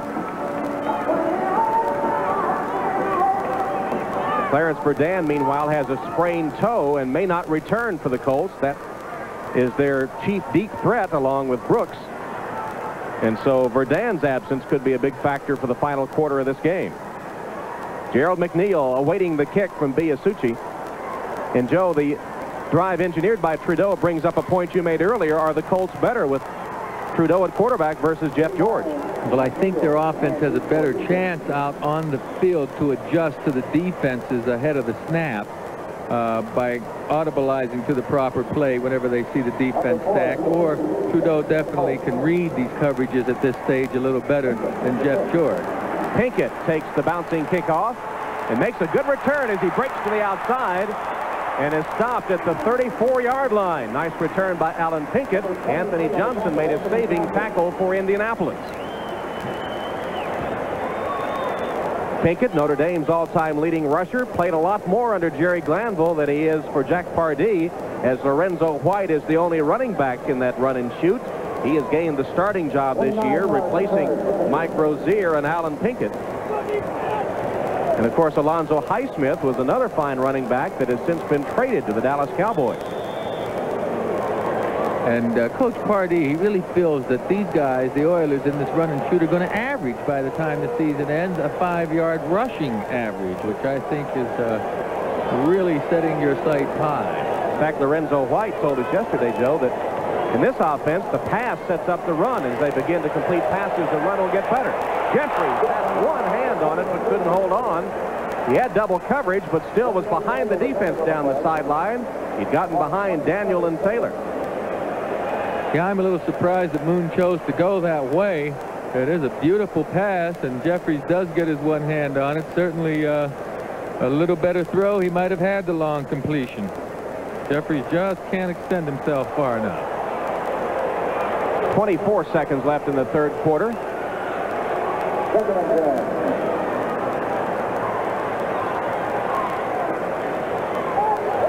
Warren Moon has thrown 2 touchdown passes, each one to Lorenzo White.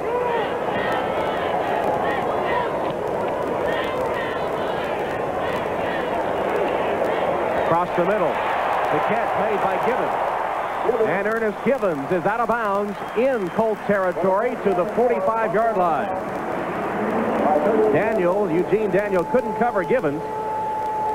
Well, Gibbons is coming from the right side of the screen to the left. He just breaks underneath the zone coverage defense. You see, there's a huge area in there that Gibbons is able to run across, and the underneath tacklers couldn't get a handle on him.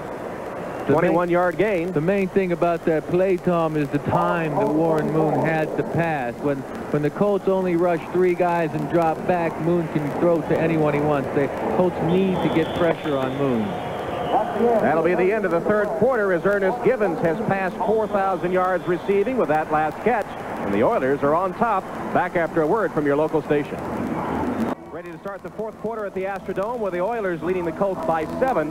The run and shoot starting to get in sync a little bit. 232 yards passing in the first 3 quarters for the Oilers.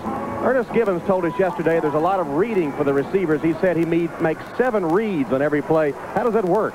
Well, 7 reads, I think he's over-reading. You know, it's not as complicated as Givens is making it to sound. You simply find out if it's man or zone coverage, and you find out then if you want to break inside or out or go upfield. I really think all these receivers are making too much of the reading aspect of it. You know, we asked Jack Pardee about it, and he said, well, Joe, he said, it's just like when you played. He said, it's just counting. If you have 5 men up on the line of scrimmage, he said, you want to run. If you have more, you want to pass. There's the Colts getting Warren Moon to the turf, and that is, for Indianapolis, the first sack of the 1990 season. That in itself is a very telling statistic. First sack for the Indianapolis defense in 1990. It comes in the fourth quarter of their third game. 2nd and 15. Moon. Nice pass low where only his man could catch it. His man is Drew Hill, and he has an Oiler first down. Pryor and Holloway had pretty good coverage, but Moon put it right where it needed to be. Well, it's basically the same passes they completed across the middle before. The Colts are trying to rush 4 now, and there's a deep zone. Hill just simply runs underneath the zone coverage, and there's a lot of area there. And given Moon or any quarterback that much time back there and a receiver that much time to run free, you're going to get a lot of long completions. 23-yard completion. Hill has caught 8 balls for 101 yards. Drew Hill over 100 yards in this game. Another low pass caught by Jeffries. Warren Moon says he likes to throw the ball low. He throws it down there on purpose because his man can go down and get it and the defense can't. That's mighty fancy sharpshooting. I tell you, I'm a quarterback. I threw a lot of passes, and I don't remember ever aiming low. I know on a button hook, a turn, a comeback pattern, I want to get that thing down around my receiver's belly, but down around the knees, I don't think I ever aimed that low. Yeah, you know, the receivers might not agree with Moon because especially for a tall man, that low catch is pretty tough, tougher than the one that's above his head. Sure. 2nd and 7. Oilers leading by 7 and threatening.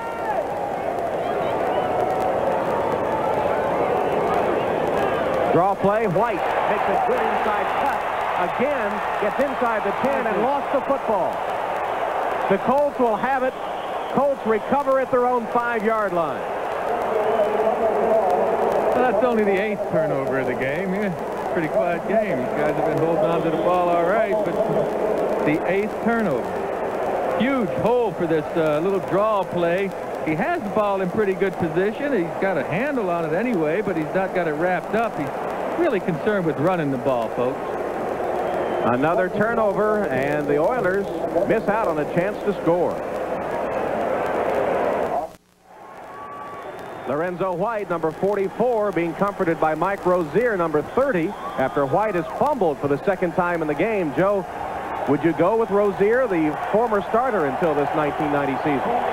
Well, I wouldn't go with him just because of one fumble, but I'd have to evaluate the situation and see how well Lorenzo's been playing. There's no excuse for that, though. He should not fumble that ball. I see all those teammates saying, oh, that's tough, you know, pick your head up and everything.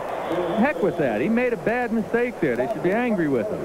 Jesse Hester, meanwhile, makes a clutch grab for the Colts between Richard Johnson and Terry Kennard as Trudeau put one on the money for 18 yards and a first down.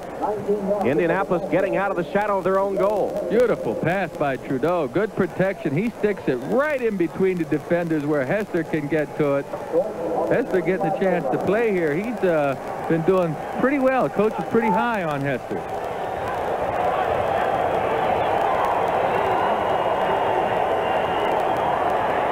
Colts with the football, trailing by 7. Same pattern. Hester has another first down. Al Smith and Richard Johnson sandwiching Hester, but again on the same pattern, the Colts pick up another first. Giants have extended their lead.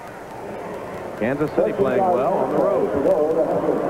Wow, look at Cincinnati. Yeah, they're powerful. Kansas City and Cleveland will hook up next week here on NBC as Schottenheimer faces his old Brown team.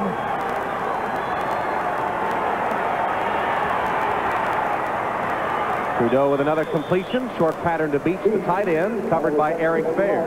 This Colt offense is looking sharp now. Trudeau's looking awfully sharp out there, picking the right receivers and throwing accurately.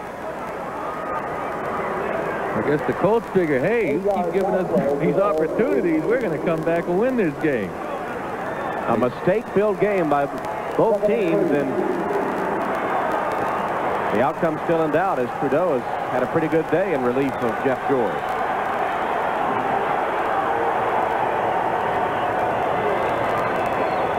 Bentley hit and stopped, although the flag goes down. Although he did manage to get up close to the first down with some second effort.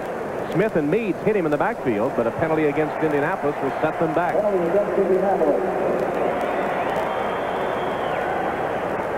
Well, that's a tough penalty. You have a nice drive going. You're going to get a holding penalty. They're going to come, folks. Every play, somebody's holding somewhere, and these officials. Offense, number 73, 10-yard penalty. Repeat the down. Second down. Well, Zephyros Moss, maybe that's making up for the one they missed a little while ago. Let's take a look and see if we can see Zephyros. Oh, look at his left arm right there in the middle of the right side of your screen. You can see Zephyros kind of making a tackle on Sean Jones there. And, you know, Zephyros is just giving it his best effort, man. He's trying to do a good block, and he got caught for holding this time. That's going to happen from time to time. 9 penalties, 71 yards against Indianapolis, 7 against Houston. That gives you an idea what kind of game it's been. Almost snapped by Trudeau. Chase, and has it blocked. William Fuller was able to back the ball away as Trudeau, delayed by the low snap, had to scramble for his life. That was a good play by Trudeau to get the ball and at least move around and take a shot at throwing it. Must have been pretty good for pass coverage downfield. There you see the snap is low, and it's pretty good pass blocking right there. But Trudeau tried to get it downfield, and William Fuller just makes himself about 10 feet tall and knocks the ball back. Fuller's had a pretty good game. 2 sacks in the contest so far. 3rd and 12 for the Colts. The ball at their own 36, 10.5 minutes remaining, 17-10 Houston. Trudeau has the ball knocked loose, free ball. It looked like Jesse Hester of Indianapolis was able to cover the loose football. Johnny Meads had knocked it loose from Trudeau as he was scrambling. Meads caused the fumble, but Hester was able to recover it for Indianapolis. Well, that's a tremendous defensive play, Tom. I mean, first of all, Trudeau does a nice job of taking this upfield, and he would have had the first down. But watch how Meade swings his arm in there to knock that ball loose. That's just a fine defensive play by Johnny Meade. Hester recovered, but short of the first down, so Stark will punt. Nice punt by Ron Stark. Unbelievable. McNeil made the catch at his own 2. That's a mistake. He should have let it bounce into the end zone. Instead, he'll be stopped at his own 12 by Kurt Larson. That's remarkable to me. How a man can catch the ball back there. Watch this defensive play, and now we'll see the fumble. Well, we'll be back for more Follies in a moment. NBC Sports coverage of the National Football League is brought to you by Keystone and Keystone Light. Bottled beer taste in a can. Wouldn't that be great? By State Farm Insurance. Like a good neighbor, State Farm is there. And by Mazda Cars and Trucks. Mazda, it just feels right.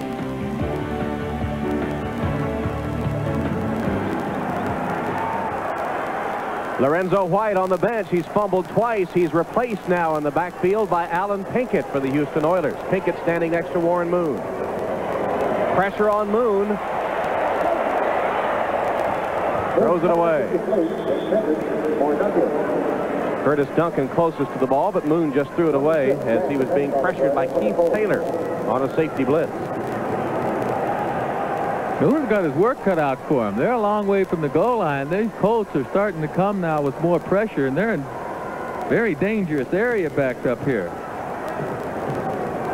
Well, on the category of insult to injury, look who Warren Moon hits with this pass. Ron Meyer, out.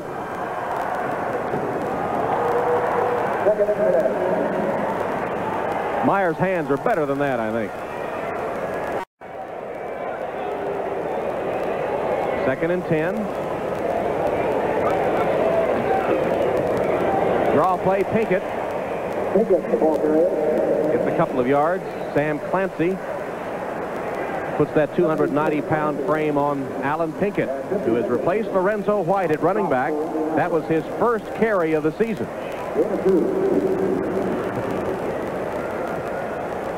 Hope you'll stay with us on NBC tonight.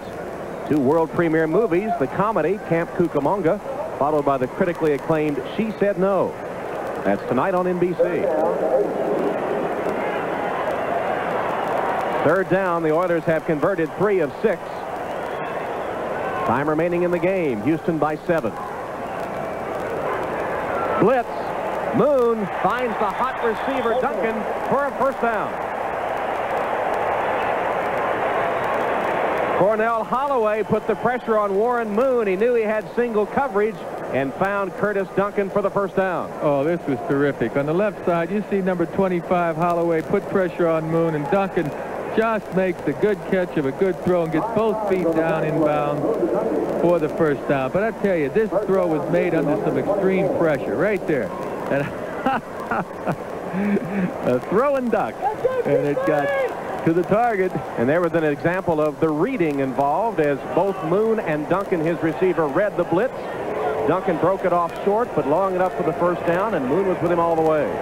Pinkett breaks loose, tripped up, but he got 10 yards and a first down. Dwayne Bickett just got a hand on his foot. Now they're going to mark it right around the first down marker. Let's see.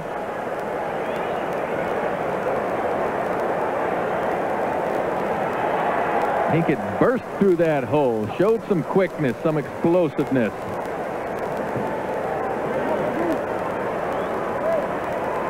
Clarence Verdun being taken from the field on the cart. You see the ice on his left ankle, left foot. Measurement for the first down after the run by Pinkett, and it'll be just inches short.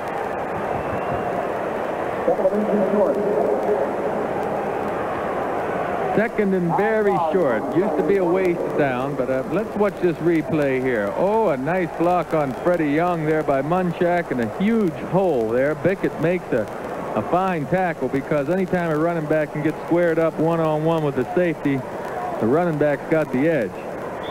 Well, Pardee, will he go for the home run on the 2nd and inches? No, I'd go for the first down right now. I mean, with the kind of running game and consistency the Oilers have shown, you don't take anything for granted. Get that first down now.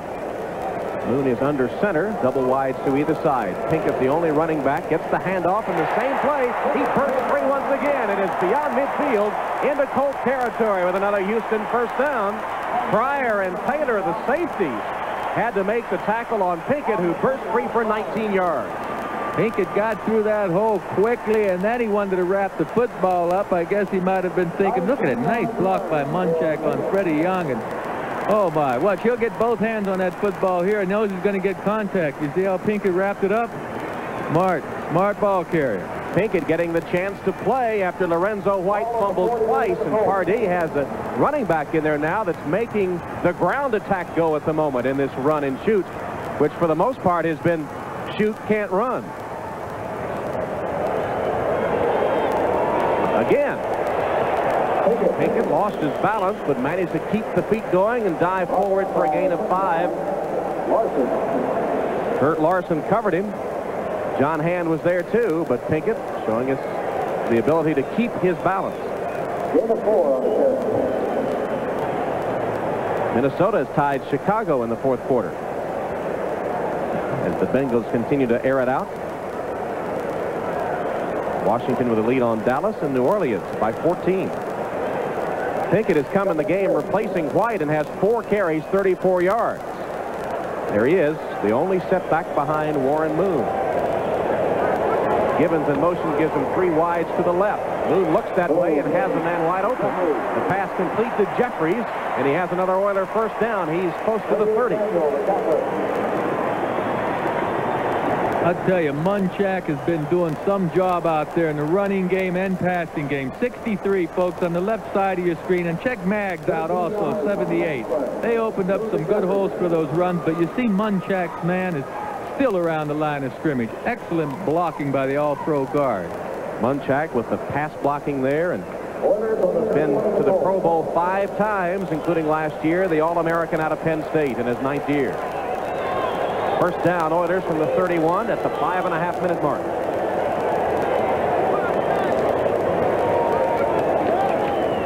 Pinkett. Not as much that time. Pinkett down at the bottom of the stack for the Colts. Pinkett really seems to be hitting the hole quickly, Joe. He does. He looks like he's exploding out of there a little bit faster than Lorenzo White. Now, I don't know if that's the case or not, but he certainly has had a couple of good holes in there that we haven't seen earlier. Pinkett was the number 2 rusher for the Oilers last year behind Alonzo Highsmith. Had 6 starts a year ago, gained 449 yards. 3-time All-American as Notre Dame's all-time leading rusher. Clock's under 5 minutes. 2nd and 7 facing the Oilers. Nice catch. Reception made by Hill. He's already over 100 yards and is closing in on double figures in the reception department. He's about a yard short of the first down. He was hit by the rookie linebacker, Matt Vanderbeek. You know, one of the raps on a run-and-shoot offense is that when you get a lead or get out in front and late in the game, you need to hold the ball. You don't have a running game to hold the ball.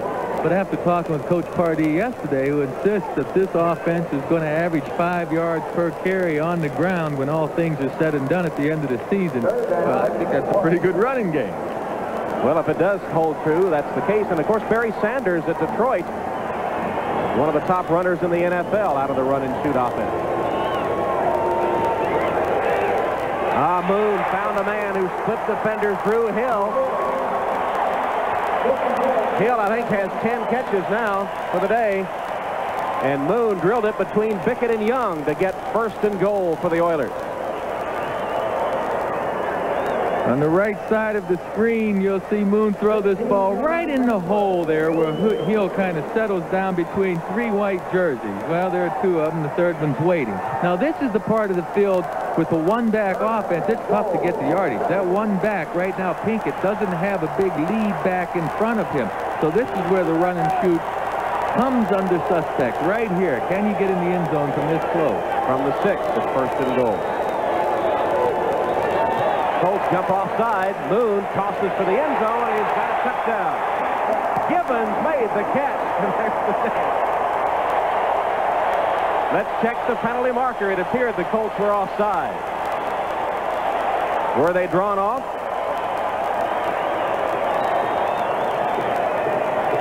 Offside. Defense, number 78. Penalty is declined. Touchdown. Ernest Givens with a touchdown catch as the run and shoot operates that time on a long Houston Oiler drive. Ernest Givens coming. Oh, well, we don't see him actually make the catch. He just barely gets across that goal line right here before he's hit by Grant. And there he is. You need to get pressure on the quarterback there in that case, certainly, and they did have pretty good pressure, but not enough. Extra point is good. Ernest Givens with his 3rd touchdown reception of the 1990 season. Warren Moon has tossed 3 scoring passes today. The lead is 14. Houston Oilers have added to their lead. They're now up by 14 points, 24-10, with 3 minutes, 3 seconds left in the game after this 11-play scoring drive that consumed 6.5 minutes. The payoff, Moon to Givens from 6 yards out. Alan Grant gathers in the Zendejas kick. And is stopped short of the 20-yard line by Eric Fairs. Now the Oiler defense on the field, and the Colts facing a 14-point deficit in less than 3 minutes remaining. This telecast is presented by authority of the National Football League and intended for the private use of our audience. Any rebroadcast or other use of this telecast without the express written consent of the Houston Oilers and the National Football League is prohibited. This game is the property of the National Football League, the Houston Oilers and Indianapolis Colts, all rights reserved. Lorenzo White on the bench. Did he lose his job? Pinkett was sharp in that scoring drive, Joe. Yes, I think he may have very well lost his job because Pinkett was so sharp. And if Pinkett continues to play that way, we won't see Lorenzo back in there for a while. Low snap. Trudeau picks it up, though, and then is sacked. Doug Smith comes in to make the sack, and how sweet that is for Doug Smith, his second sack of the season, because he had all sorts of adversity in the offseason. Back in January, he had been to his church with his wife as they were honoring Doug Smith. As he came home, he learned that his son, Doug Jr., had been hit by an automobile. His wife went into premature labor, and as he went to the hospital, he said he didn't know which premature labor was stopped, and eventually she gave birth to a fine girl named Sierra. Then in February in this offseason, Smith, during an altercation in his hometown in North Carolina, was shot in the right leg. He had to go into rehab, but he's back now on the field and doing a good job for this Houston Oiler defense. In fact, the sack by Smith may send Jack Trudeau to the sideline. Trudeau a little shaken up and woozy as he walks to the sideline. And meanwhile, Jeff George has been unable to continue. Here's what put Trudeau out. Well, Doug Smith, they list him at 286 pounds. I think he's more than that, and the bulk of his weight comes down on Trudeau. I don't see exactly what happened to Trudeau or what he hurt, but he has definitely left the game, and we're going to see Mark Herman come in to take Trudeau's place, the 9-year veteran out of Purdue. Herman, who has been around the league, had a year with Denver, 2 years with the Colts, 3 years San Diego, 2 years with the Rams. Born in Indiana, of course, and Jack Trudeau is looking at his hand, or perhaps illustrating how it got hurt. So Mark Herman is the third Indianapolis quarterback today. Jeff George started, Jack Trudeau relieved, and now the Colts go to the bullpen again, this time to 9-year veteran Mark Herman. First pass is complete to Brooks, and there's a penalty flag down. Patrick Allen covering, and perhaps will be called for interference. Brooks made the catch anyway. Yeah, well, Mark Herman, he's in a pretty tough situation right here. The play, no foul. No foul. I think the ball was tipped once again. Tipped? I didn't say tipped. Let's take a look at this. Tipped as it left Herman's hand, I believe. Oh, was it? Well, there's the ball tipped there, too, or was it? Yeah, but he threw the flag back up there earlier. I thought someone had a hand on it as Herman let it go. I may have been mistaken, but I thought that was the case. I hope you're right, Tom, because I tell you, I'd really have to start investigating things. Gee. Ticking down toward the 2-minute warning. Colts facing 3rd and 14, down by 14 points. Oilers are offside, and Herman takes the hit because of it. Sean Jones had about a second head start. Yeah, that's not fair. That's not fair. And that's awful because your quarterback standing back there really vulnerable to that type of a hit and injury, and I don't think this should be a 5-yard penalty, but there aren't any rules to prevent this type of thing from happening. Sean Jones just teed off on Mark Herman, and the third Colts quarterback of the day. Defense, number 96, 5-yard penalty. Repeat the down, 3rd down. And the penalty certainly doesn't fit the crime in this case.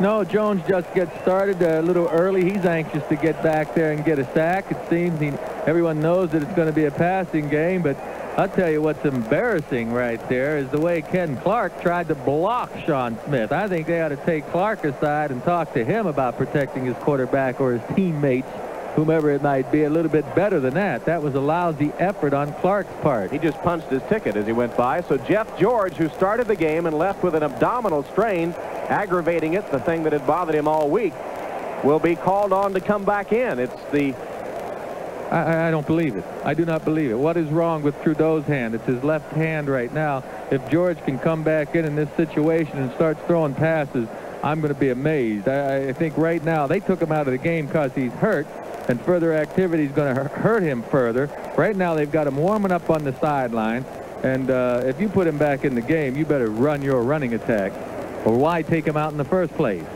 Good point. There's Trudeau telling you how he hurt his hand. You see the gash on the left but thumb. It's his left hand. It's his left hand. He doesn't need that. He can get back in there. What about taking the snap? He looked like his middle finger was gashed up too. Would that be? They need to put some tape around the gash and put him back in the game. Mark Herman holding his right hand. It's been a bad day for Colt quarterbacks. Well, you wanted to play, didn't you, Herman? Huh? You wanted to play. You got your chance.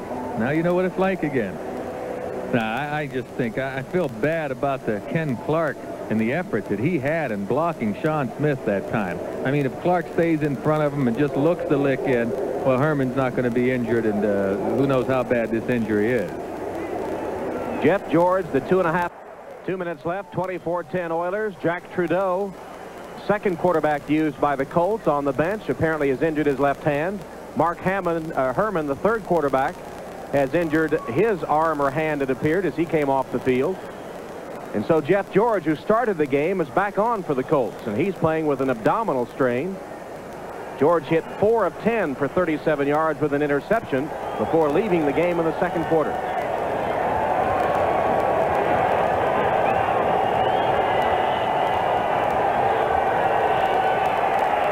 Pressure on George, steps up, and almost intercepted. Dishman had the ball and dropped it. The pass was intended for Jesse Hester. Hey, you got everything wrapped up in this number 11 right here, whom you've taken out of the game because of injury. Now you're putting him back in the game. He hasn't been warmed up. You're putting him back in the fourth quarter to try and save the team now. I think they've made a big mistake there, and they're darn lucky he didn't hurt himself even more. Taken down by Ezra Johnson, so Ron Meyer has seen all three quarterbacks beaten up today. And I think the point you're making, Joe, is Jack Trudeau, if he's up and walking, he's got to go in the game then. And it's his left hand that's hurt. How bad do you want to play? That's what that's showing me. Somebody, I don't know. I just don't think he wants to play badly enough, unless there's something wrong with that hand that I don't know about. Is it broken?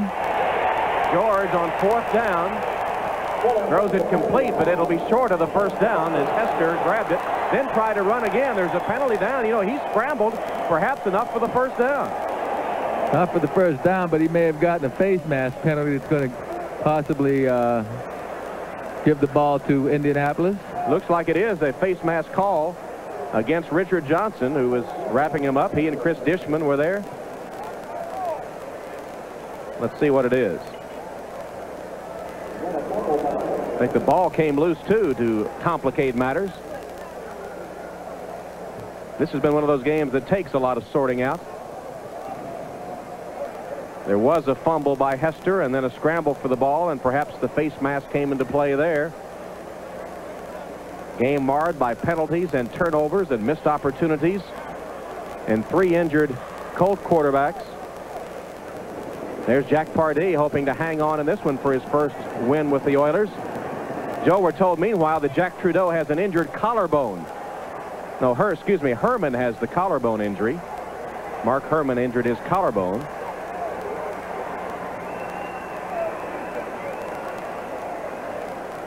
There's Herman. And Jack Trudeau further down the bench and has the ice on his hand, so it must be his left hand, Joe. That's the injury you think he ought to be able to shake off. Replay is looking at this last one. Let's us take a look. Okay, let's see what happens. We had a face mask penalty on the run, followed by a change of possession. The ball will revert back to the offensive team. It depends where the fumble took place, whether we have a first down for Indianapolis or a first down for Houston.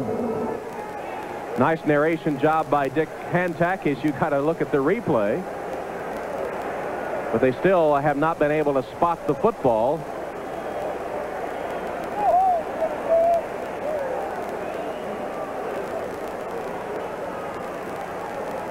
One more look.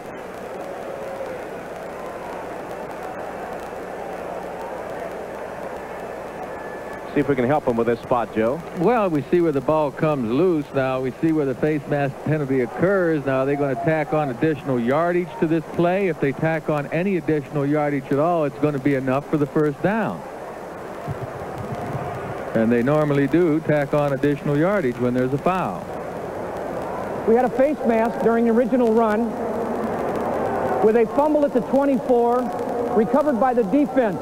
The ball is returned to the offensive team, penalized 5 yards from the 24-yard line, first down. 5 yards from the 24-yard line. Why is it on the 32-yard line?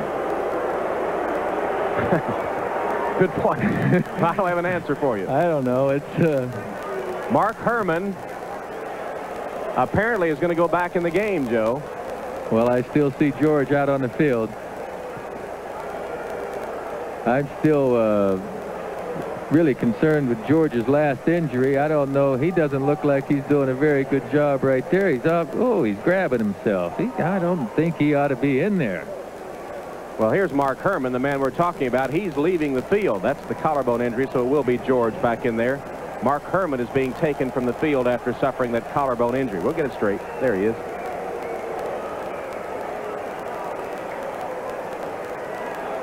So it is Jeff George at the controls, injury or not. His team has a first down at their own 32-yard line. 1:42 seconds left in the Oilers leading 24-10. Well, well, you know, this game's been fouled up from the start, hasn't it? You know, George is trying his best. Now, he can aggravate that injury. Maybe he won't aggravate it. If he won't aggravate it, why hasn't he been playing in the first place? He's out there throwing the football now. You're taking a chance on the rest of the season. Are you going to be able to get 14 points, 2 touchdowns now? I don't think so. You might have to go to the running game and take the defeat, which would be very difficult to swallow for the rest of your team. I mean, if George can't throw the ball, and obviously he's having trouble throwing the ball, you're just risking the rest of your season right there. We haven't still completed the spot of the football. Well, you know, from the 24 to the 32, we're talking 5. There are a lot of big numbers involved here, Tom. I think they got it back at the 29-yard line. Well, that's where now. they have it now, which makes sense. But making sense has not been real important in this game. No, and you know, I wanted to know why we never did see the replay, or why the booth didn't look at those 2 fumbles that we had earlier. We never got a report on why they didn't look at that, and I think we're entitled to that. I think the folks at home are entitled to find out why weren't those plays reviewed. We haven't gotten an answer yet. A couple of controversial plays involving fumbles and bobbled footballs in the first half that were not reviewed by replay. 24-10 the count with 1:42 left.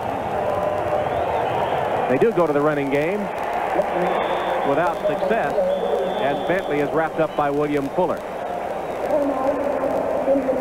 Indianapolis does, however, stop the clock with 1:38 left. Timeout Colts, who trail by 14.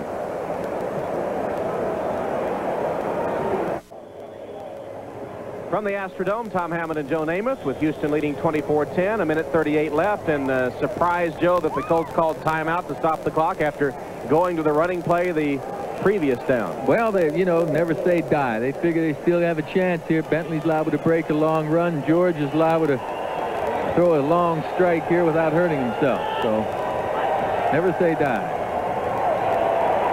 George chased, hit as he lets it go, well short of the intended receiver. And a flag down again as Rich Johnson's going to be penalized, and George is hurt. The Oilers have been teeing off on Colts quarterbacks, and that one's going to be an illegal hit. No, I think they're going to call grounding. Really? Yeah. Okay. Intentional grounding on the quarterback. Loss of down. George came in to argue with Dick Hantak's mic still on. Well, I don't blame them. I think they're really extending themselves in this intentional grounding rule. Quarterbacks should have the right to be able to throw that thing toward a receiver. Who's to say he's not trying to complete it as long as there's a receiver in the area? Who's to say these great athletes can't make an adjustment, come back and catch a pass? Well, the referee's the one to say. That's who it is. And he figures that George was just getting rid of that ball to avoid a sack, which has been true from day one. As long as football's been played, quarterbacks throw the ball away to avoid the sack, but they've decided to start calling them more. I don't know if anyone cares or not, but this has been just about as ugly a game as I've ever seen. George escapes the safety and heaves it as far as he can. Swiped down, a good defensive play at the last minute by Patrick Allen. Brooks was the intended receiver, and Allen reaches up to swat it away. George has been grabbing himself ever since he threw that ball. When he makes that kind of throw, it hurts him. Well, the defense was all spread out, attempting or expecting that sort of long throw, and Patrick Allen with a good defensive play. Let's keep an eye on George now. He's going to make this long throw, and well, it doesn't seem to bother him yet. Well, now it's starting to bother. Yeah. Stark punt from his end zone. Fair catch called by McNeil, who takes it in midfield. We've got 1:15 left in this one. We'll be back to wrap it up after this. 40 yards. 24-10 with 1:15 to go. It looks like the Oilers will get their first win of the season, and the Colts will go to 0-3. Oilers travel to San Diego next week. They're just going to kill the clock now with 1:15 left. Cody Carlson is in at quarterback for the Oilers, replacing Warren Moon, and we have a penalty marker down. If I'd have made a recording of that, I could have saved my vocal cords today.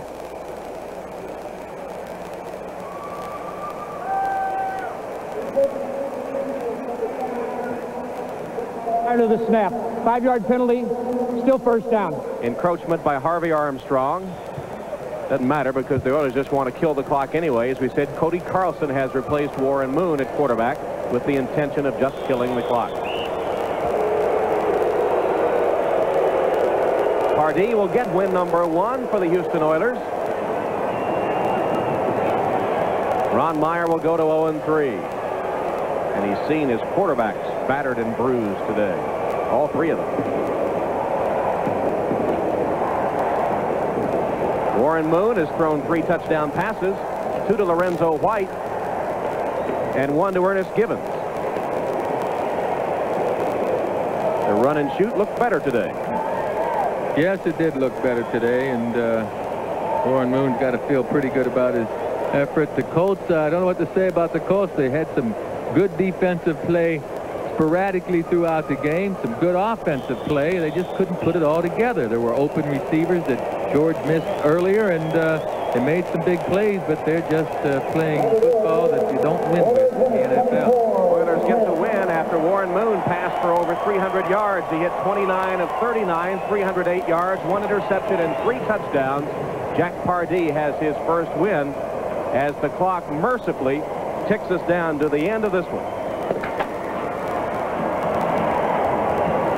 Houston Oilers in their home opener get in the win column for the first time in the 1990 season as the final score sees Houston defeating Indianapolis 24-10. A game marred by penalties and turnovers, but Warren Moon with 3 touchdown passes. We'll be right back.